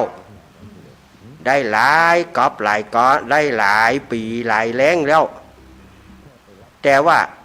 ป้าลุงขอฝากไอ้น้อยพอจอมปลวกนี่คือป้าลุงกำได้ก่อเฝ้าจอมปลวกนี่คือป้าลุงกำได้ก่อถ้าไผมาถามไผมาขอคุดจะไปฮื้อเนอป้าลุงจะไปซื้อเมี่ยงกำเดียวครับได้ครับป้าลุงได้ครับป้าลุงฝากจอมปลวกไว้นี่ให้กับผมเดี๋ยวผมจะเฝ้าให้ครับป้าลุงจะไปซื้อเมี่ยงกำเดียวเนอมาได้โอมเมี่ยงเฮ้ยกินน้ำพริกเผ็ดเขากินน้ำพริกเผ็ดบะหมี่เมี่ยงโอมเดี๋ยวป้าลุงไปซื้อเมี่ยงกำเดียวเนอป้าลุงวิญญาณของป้าเศรษฐีนะก็ลักพกพอนะลักพกว่าลูกคนล่านี่จะใจซื่อก็พอดีว่ามีน่าจะเป็นคนไทยภาคกลางเนาะเปิ้นก็กายมาโดยฝรั่งลูกมาโดยฝรั่ง สวัสดีครับน้องไอ้จะไปไหนครับพอดีว่าจะมาแวะหาพ่อเศรษฐีหน่อยบ้านพ่อเศรษฐีมีใครอยู่บ้างครับครับผมเปิ้นบะหมี่แล้วครับพ่อเศรษฐีเปิ้นเสียไปละแล้วก็เหลือก็อ้ายผมพ่อเศรษฐีแกเสียแล้วเหรออ้าวทำไมพี่ไม่รู้เลยเคยค้าขายด้วยกันพ่อเศรษฐีแกเสียแล้วนี่น้องเฝ้าอะไรไว้เนี่ยเฝ้าจอมปลวกครับเปิ้นฮ้องว่าจอมปลวกน้องเฝ้าให้ใครผมเฝ้าให้ลุงคนหนึ่งครับลุงเปิ้นไปซื้อเมี่ยงกำเดียวแล้วเปิ้นจะมาเปิ้นขอให้ผมเฝ้านี่ครับดูมันนูนเนาะดูมันน่าจะมีของอยู่ข้างในเนาะเราขุดดีไหมน้องบ่ได้ครับผมพับอาสาผมเฝ้าของเปิ้นบ่ได้มันบ่ใช่ของผมเราขุดดูนะแกไม่รู้หรอกตาคนนั้นเหรอพี่เห็นแกเมาเหล้ายำเปอยู่นั่นแหละนะเราขุดนะแล้วเราแบ่งกันบ่ได้ครับอย่างไรก็บ่ได้ครับเพราะว่าเปิ้นฝากไว้ก็เดี๋ยวเปิ้นมาเปิ้นจะมาด่าหัวครับแกเมาอยู่ตรงนั้นน่ะแกเมาอยู่ตรงตลาดนั่นน่ะแกไม่เห็นหรอก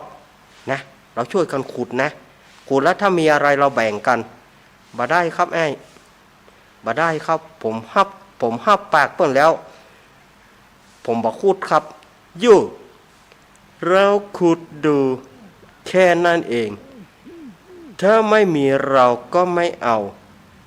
ถ้ามีเราก็แบ่งกัน3 คนเรานะ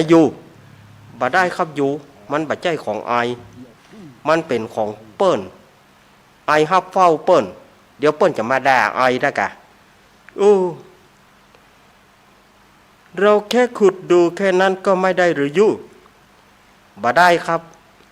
เดี๋ยวก็โดนด่าถ้าน่ะกะเงินลาก่อนนะงั้นก็พี่ลาก่อนนะน้องไม่ให้ขุดก็ไม่ขุดแต่ถ้าว่าน้องเปลี่ยนใจอะไรนี่นำบัตรของพี่โทรมานะโทรไปนะแล้วพี่จะมาช่วยทันทีเอาของคุณคืนไปนะครับผมบ่เอาเพราะว่ากระเดียวลุงเปิ้นก็มาละถ้าเปิ้นมาเปิ้นหาว่าผมบ่ซื่อบ่ใสเปิ้นอย่าด่าผมน้องนี่ซื่อจริงๆเลยซื่อแล้วยังไม่พอนะเซ่ออีกเซ่อแล้วยังไม่พอนะเซ่ออีกเซ่อแล้วยังไม่พอซื่อบื้ออีก อะไรก็ไม่รู้ไปเฝ้าทำไมแบบนี้เป็นเราก็ขายเองก็ได้นี่นะไปเถอะอยู่ไปลาก่อนนะอยู่ครับไอ้น้อยเนี่ยก็เฝ้าจอมปลวกเนาะส่วนป่อเศรษฐีนั่นก็ปิกมาไอ้น้อยครับลุงไผมาถามยังพ่องมีคนไทยคนหนึ่งแล้วก็ฝรั่งคนหนึ่งมาลู่คุดจอมปลวกของป้าลุงครับไอ้น้อยบ่ฮื้อเปิ่นกาบ่ฮื้อครับพ่อผมห้าปากป้าลุงผมกลัวป้าลุงจะด่าหัวเปิ่นก็ลู่จะคุดนะครับแต่ผมบ่ฮื้อคุดอย่าได้ผมก็บ่ฮื้อคุดเปิ่นก็ลู่จะคุดติ๊กๆไอ้น้อยนี่จังมีน้ำใจที่หนักแน่นแล้วก็ซื่อสัตย์ดีน้อ เอาละลุงจะบอกให้นะลุงคือวิญญาณของป่อกะแม่นละเนี่ยคือป่อจะมอบทรัพย์สมบัตินี้เอาให้ไอ้น้อยเอาตั้งตัวเนอไอ้น้อยเอาไปตั้งตัวเนอแล้วก็ตีดินผืนเนี้ยป่อยกให้เอาแปลงบ้านแปลงจองขุดเอาจอมปลวกป่อฝังสมบัติไว้ขุดเอาแล้วก็ทีนี้เอาตั้งบ้านตั้งจองได้ลูกเป็นเศรษฐีได้เต็มที่เลยครับขอบคุณครับป่อแล้วผมจะกินจะทานให้ป่อผมจะอุทิศบุญให้ป่อเสมอครับสาธุป่ออนุโมทนาลูกเฮ้ยป่อไปแล้วเนอะที่นี่ก็ปรากฏว่าเจ้าบ้านเจ้าจองก็ไปหันใส่เศรษฐีผู้ใจดีนะเศรษฐีคนนี้นะเปิ้นใจดีหรอเปิ้นตั้งบ้านตั้งจองแล้วเปิ้นก็ได้เป็นเศรษฐีแล้วก็เปิ้นก็ฮื้อตานประจำจนชื่อเสียงเรื่องลือส่วนบ่าอ้ายนั้นก็ได้ยินมันเป็นไผ่ก็มาว่าเศรษฐีน้อยน่ะฮะมันเป็นไผ่มาแล้วก็มาแปลงตี้อยู่บ้านเฮามาแปลงบ้านแปลงจองอยู่ตี้ของเฮามันเป็นไผ่บะนี่เศรษฐีน้อยน่ะขอไปดูกันเหรอให้ไปดูกันเหรอถ้าไปดูแล้วก็ยังว่านั่นเนอะแล้วจะไล่ออกจนบาตานบ่เนอะอย่าบอก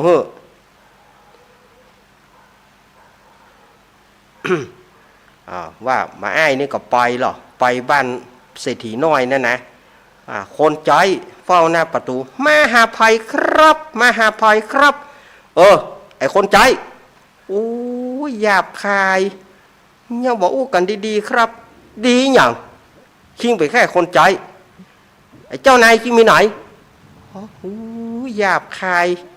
พูดจาไม่น่ารักพูดจาไม่น่ารักไม่เพาะหูเลย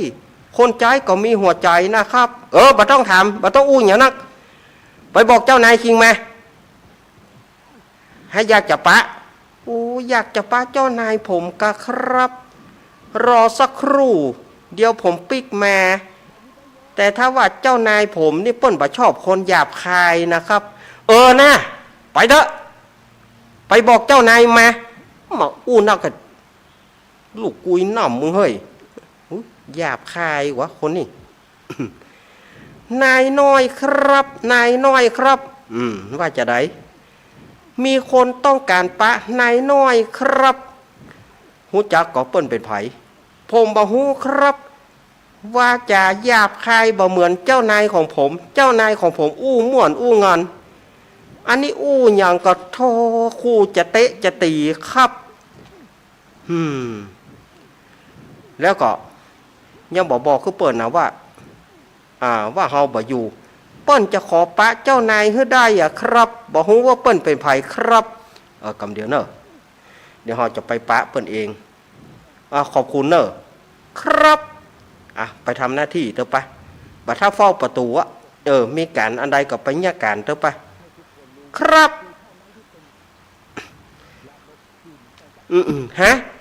ไอ้น้อง ไอ้ล่ากะไอ้ล่ายังเป็นเศรษฐีได้อย่างไรไอ้ล่าออกไปไอ้ล่ามาอยู่นี่ได้อย่างไรเรื่องมันยาวครับไอ้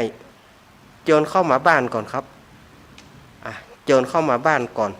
มากินน้ำเย็นก่อนกินน้ำเย็นให้จื่นใจก่อนไอ้ล่าบอกโคตรให้ไอ้กะบอกโคตรครับปี่กับน้องมันตัดกันประคาดถึงจะตัดกันตายเป็นเม็นเน่ามันก็บอกป้นกันนะไอ้เอาแต่ว่าไอ้ลูกที่ไหนมาไอ้ก็ลูกบ้านมาไอ้ว่าเขาไอ้ได้ยินเขาเล่าลือกันว่าเศรษฐีน้อยมีน้ำใจดีไอ้ก็ใครหูว่าเศรษฐีน้อยเนี่ยคือไผแปลว่าไอ้ล่ากะล่าไปได้เข้าของนี่มาจากไหนวิญญาณของป่อฮือครับวิญญาณของป่อฮือหลังจากที่ผมโดนไอ้ไล่ป่อปกติตะแลงเป็นคนเท่าฮือผมเฝ้าจมปวกเปิ่นมาขอคุดผมก็บอกฮือจนแม้กระทั่งว่าเปิ่นมาบอกสารภาพว่าเปิ่นคือป่อของเฮาแล้วเปิ่นก็เอาเข้าของฮือเฮาเอามาเข้าของฮือผมตอนเนี้ยผมก็ได้เป็นเศรษฐีครับไอ้วิญญาณของป่อเปิ่นก็ห่วงไอ้ล่าเนาะก็ดีเหมือนกันนะไอ้ล่าได้เป็นเศรษฐีไอ้ก็พอใจละสิ่งที่ไอ้เงี้ยไปไอ้ขอโทษเนอะเอาละไอ้จะไปแล้วนะไอ้ใครหูว่าเศรษฐีน้อยคือไผเมื่อไอ้หูไอ้ก็ดีใจกับไอ้ล่าละไอ้ไปแล้วเนอะไอ้ไปกินข้าวก่อนแกเดี๋ยวเฮ้เขาเอาข้าวมาเฮ้บักกินละน้องบักกินละไอ้จะไปก่อนเนอะเป็นยังอี้บ่อีป่อฮักลูกบาเต้ากันบาต้านเขาเข้าเพื่อกินดิยะคนเท่าวอกเนี่ยปันตายเนี่ยตายแล้วก็ยังบาดีเตื้อฮักลูกบาเต้ากันเฮายังบาได้ลำเอียงตายบาถ้าเกิดหน่อยป่อเนอะอีป่อตายเต้อตาย500จัดตายเต้อบาถ้ามาเกิดแถมเนอะตายถ้าเกิดอะบอกหมอกมาคนเท่าแห่นี่บัดต้านเข้าให้หยอกดิจ๊ะแม่เฮ้ยฮักลูกบัดเต้าก่อนนี่มันแน่เอาจะตายได้จังเง่าคนเท่าแห่นี่นะตายแล้วก็บัดตายดีด่าหมออันนี้ก็มาปะใส่จมปวกนี่โอ้จมปวกนี่ฝ่ายมาแปลงนี่แน่โอ้มีคนเท่าเฝ้านี่ไว้ลุง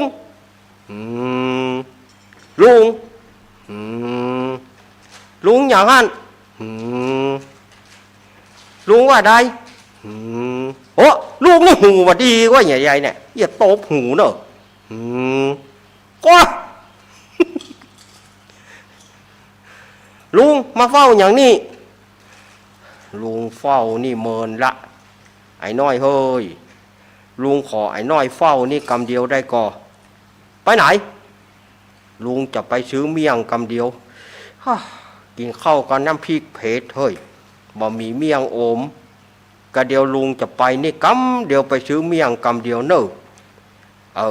แล้วกันเดียวถ้าว่ามีไผ่มานะเปิ่นมาขอลูกคุดจมปวกนี่นะจะไปฮื้อไผ่คูดเนอะไปเตอะนะไปเตอะก็ได้เฝ้าฮื้อไปเตอะจะไปเมินเนอะเดี๋ยวลุงมาเนอะบัดถ้ากำเดียวไปเมินไปกันมั้งคูดกะเรื่องอย่างขอเปิ่นมาซื้อเถอะอย่าคูดผมเจ้าของป่อเมียก็ไม่ใช่รู้คูดหมดละ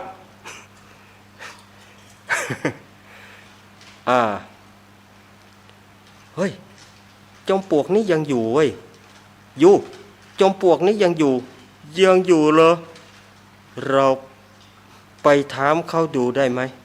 เลี้ยวเป็นเด็กคนเดิมหรือเปล่าบ่ใช่เฮ้ยบ่ใช่ละอ่อนคนเดิมเป็นอย่างคนแต่หน้าเหมือนกันหน้าเหมือนกันสวัสดีครับ นี่เป็นที่ของพ่อเศรษฐีใช่ไหมครับใช่กะพ่อเศรษฐีกับป่อผมนั่นเหรอท่านยังอยู่ไหมครับตายไปแล้วลุยป่ออะตายละเผาไว้เรียบร้อย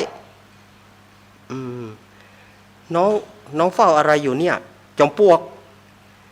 กนี่มีทรัพย์สมบัตินักลุงคนนั้นฝากผมไว้เราขุดดูดีไหมอ๋อขุดดูได้กะขุดกะเจ้าของป่อผมรู้เจ้าของป่อผมรู้ของป่อเมียกับเจ้ารู้ขุดกะดีขุดเถอะอยู่เขาไม่ว่าเอาเหรอที่อยู่จะไปขุดของเขาก็เป็นเจ้าของป่อไอรู้เจ้าของป่อเมียไอรู้ขุดกะอยู่เขาจะเอาก็ได้เราขุดดูแล้วเราแบ่งกันมาขอบกมาไอจะเป็นคนขุดมาเจ้าของป่อเขารู้ขุดหมดละ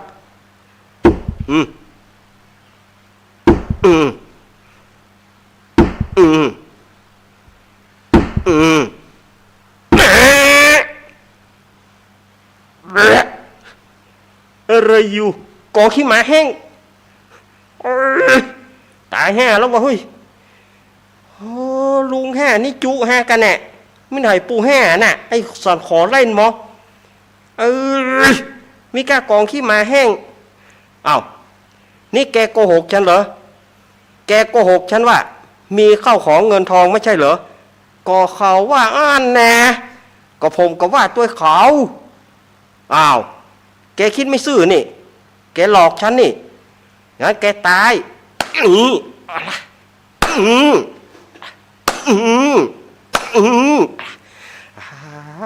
ไอ้ปันตายฮะแกว่าไงนะแกแช่งฉันเหรอแช่งฉันเหรอให้ตายอยู่ให้ตายไอ้ฝรั่งแห่นี่ก็ตีนนักแค่วะ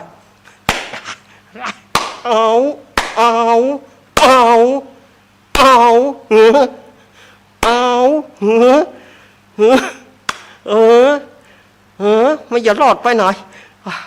หากับโลนนะกับว่าเฮ้ยหลวงพ่อโกยวัดหน้าตั้งเรื่องไงให้อยู่นี่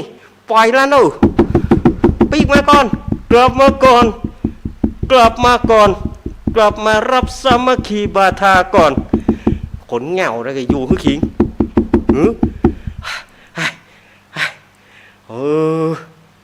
เนี่ยสถาญาติโยมเหย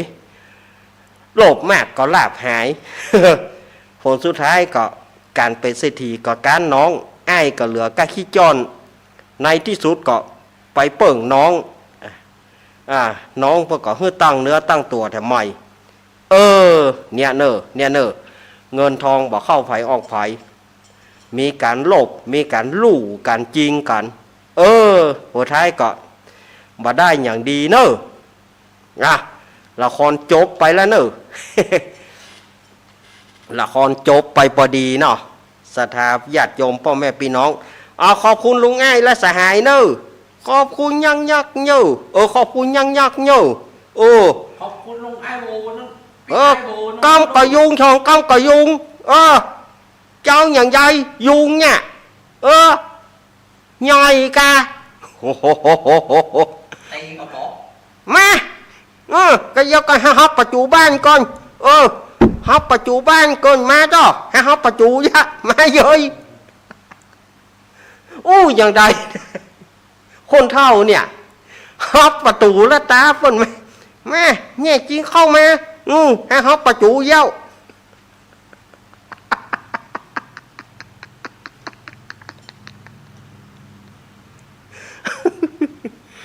ฮับประตูแล้วตาฝนมาตี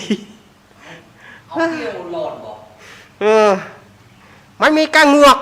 เนี่ยปอไปคนตีคนแตงไปเตื้อเจไปตึงลุงอ้ายนะไปหูจักเถื่อย้อยไฟกะยายเจมจัวบุบมาเยี่ยว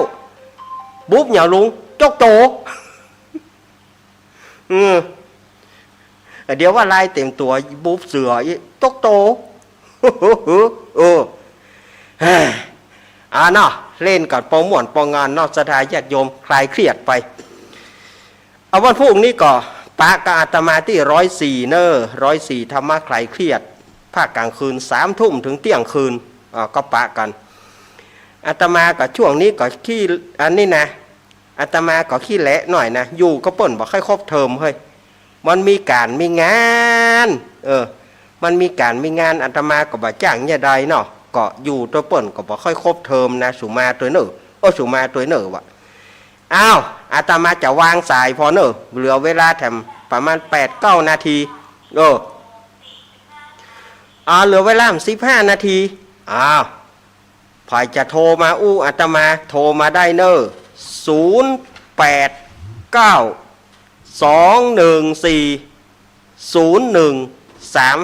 อ๋อ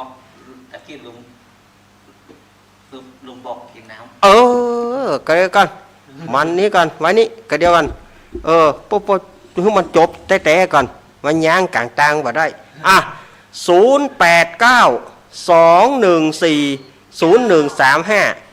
089-214-0135มาแล้วเนอะเจริญปอนเจริญปอน ยายพร ยายพร ยายพรมาแล้วหวัดดีปีใหม่ยายพร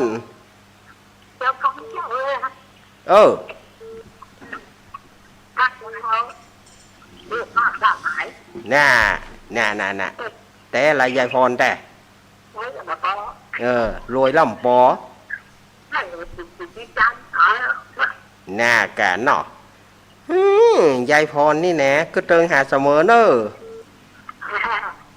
ก็เติงหาเสมออายุมันยืนยาวเนอะยายพรครับพูกปากกันเนาะ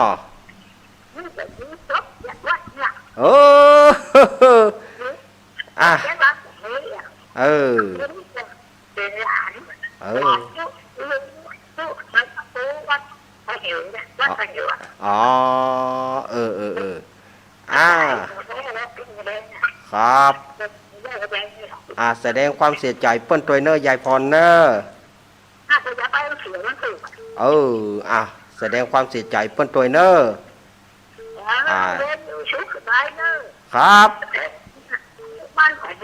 สาธุสายายพรเนอะครับขอบคุณยายพรครับขอบคุณยายพรขอบคุณยายพรยาย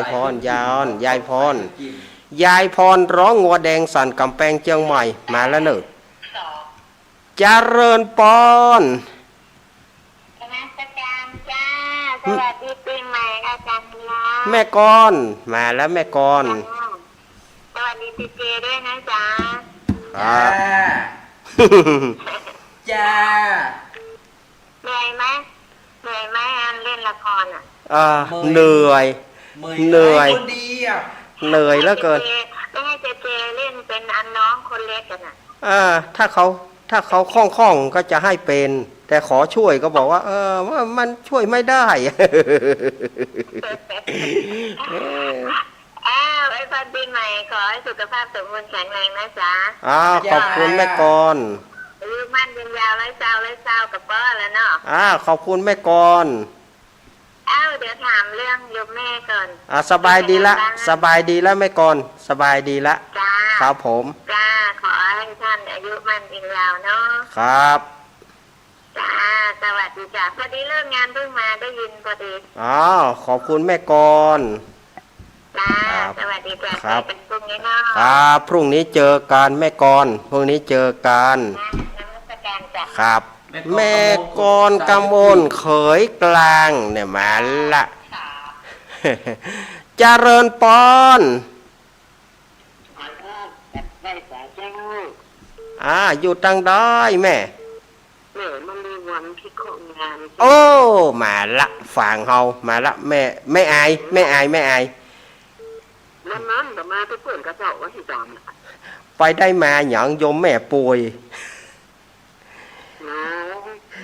อันเป็นชาติแล้วมันแม่หรอโยมแม่ป่วย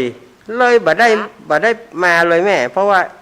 แม่บ่สบายแม่ยังอยู่โรงพยาบาลอยู่ตอนเนี้ยประเด็นนี้ก็ยังอยู่โรงพยาบาลอยู่ ก็เจ้า ครับ ขอให้คนสุขภาพแข็งแรงหายรวยๆเนอะ อ้าวขอบคุณแม่มาริวานครับ ขอบคุณเนอะ ที่ลูกมีนั้นเล่ามานั่นนะหอมดองนี่อันอะไรอย่างว่านะแม่ตามมดเลยนะ รุ่นเฮานี่มันคือปลาหมดอะ ตึกหน้าตะกอนวันสี่ดาด ตะอันนะ แล้วมันยังกินข้าวจานน้ำอ้อยแอะก่อน น่ากะ ตะมดอ่ะ ปลาหมดปลากู ไม่ใช่แบบตะแก่ ร้อนบะเดียวผมปลาละรุ่นเฮานี่มันเจอหมดอะแม่ นั่น รุ่นเฮานี่เจอหมดอะ เจ้า ครับ เจ้าบ้านสาเจ้า ครับขอบคุณแม่มาริวานฝากถึงแม่เจ๊ตัวเนอะฝากถึงแม่เจ๊ตัวแม่เจ๊ระพีพันธ์ ราชพันเจ้า ครับขอบคุณฝากบุญไปให้แม่เจ๊ตัว บ้านอีหยังเลย ครับโอกาสหน้าจะไปเนาะ กดสายฮึดจิม ครับ ถ้ามันบัดติดอย่างนะแม่ ลูกเนนปล่อยขอบครับฝากถึงแม่เจ๊ตัวแม่มาริวันพี่เคาะงานเจริญปอน รีบโอยรีบพอตลาดสวายสายบนน้ำมันสกัดเจ้าเป็นรอบเจ้า อ้าวมาแล้ว โอ้แม่อายมา2 สายแล้วเด้อ เมื่อรับได้อู้ นากะกึดเติงหา เอาไปนอนเลยแม่ได้2 เดือน โอ้ครับ สวัสดีไปเนอร์ ครับ สุขภาพแรงจุดตนจุดออกเป็นเนอร์ สาธุ ครับมาสการเจ้า ยินดีแม่จันครับ ยินดีแม่จันสมเนอส้มเอ้ยส้มงาม แม่จันสมมณีจักรแม่ปราณีหายไปไหนมอแม่บุญแม่ไหนกแม่บุญแม่พรแม่อารีดูวันที่20ไปปะกันเนอที่วัดไฟหินเนอแต่อาตมาจะไปบ่ายเนออาตมาแจ้งว่าก็ว่าอาตมาจะไปบ่ายเนอวัดไฟหินอาตมาจะไปบ่ายเนาะ อยากไปครับ เพราะว่ามีงานตาล100 วันเจริญปอนปิดวิทยุก่อน ว่าจะได้เนี่ย ให้แม่จำได้ก็มาได้ แม่ ลืมสัตว์กะ แม่เกี้ยวกะ เจ้า กะหน้ากะแม่เกี้ยวสิงเกี้ยวนะกะ เจ้าแม่แก้วสิงแก้วนั่นน่ะละครกำมวนเนาะมีแล้วกับมีสอนทุกท่ายมาก้านน้องเนาะ ก้านน่องวันเหียน่องเอาไปเหีย น้องเป็นเศรษฐียา มันโลภ เป็นคนตุกยา น่ะมันโลภคนบอกคืออยู่ เลี้ยงลูกดึงดีเนาะ น่ะคนบอกคืออยู่เฝ้ากำเดียวเนอะละคูดของเปิ้นเนี่ย นั่นน่ะตายไปยังได้ทักเดียนอะไรน้องหนีเนาะ น่ะใช้ไม่ได้แต่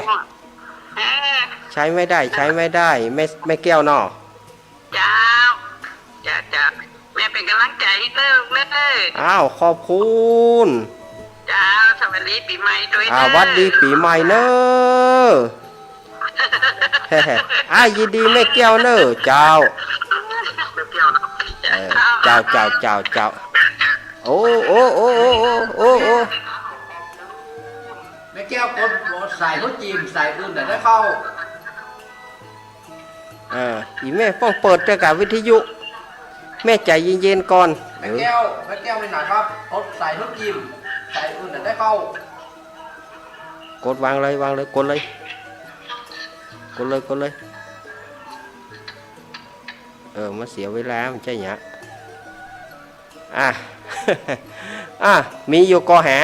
089-214-0135ให้สัก2 สายถ้าจะจับเวลาพอดีหันเจริญปอตั้งใดนี่ วิทยุ แม่ชิกุ แม่สีกุลตานธุระมาแล้วโอ้ก็เติงแห่นะ บอกแม่สิกุดวิทยุ แม่สีกุลปิดวิทยุก่อนเนอะ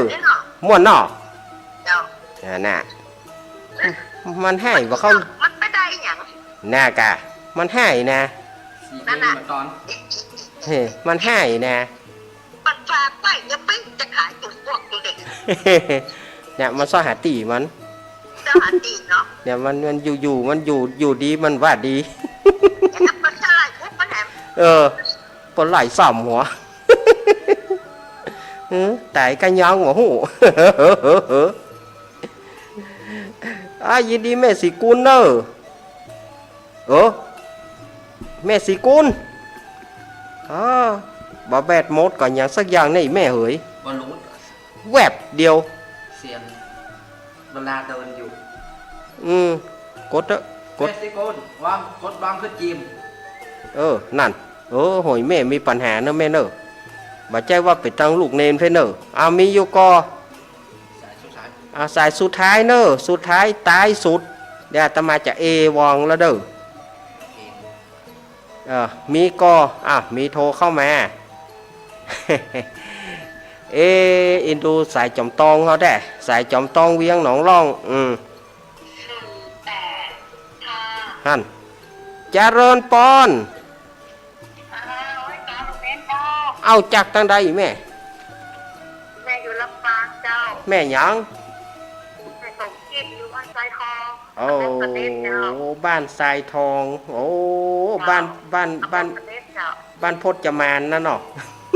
ว้าวเป็นกำลังใจให้ลูกเมนนะเจ้า แม่สมคิดเนาะ บางคนมันกำม้วนเจ้า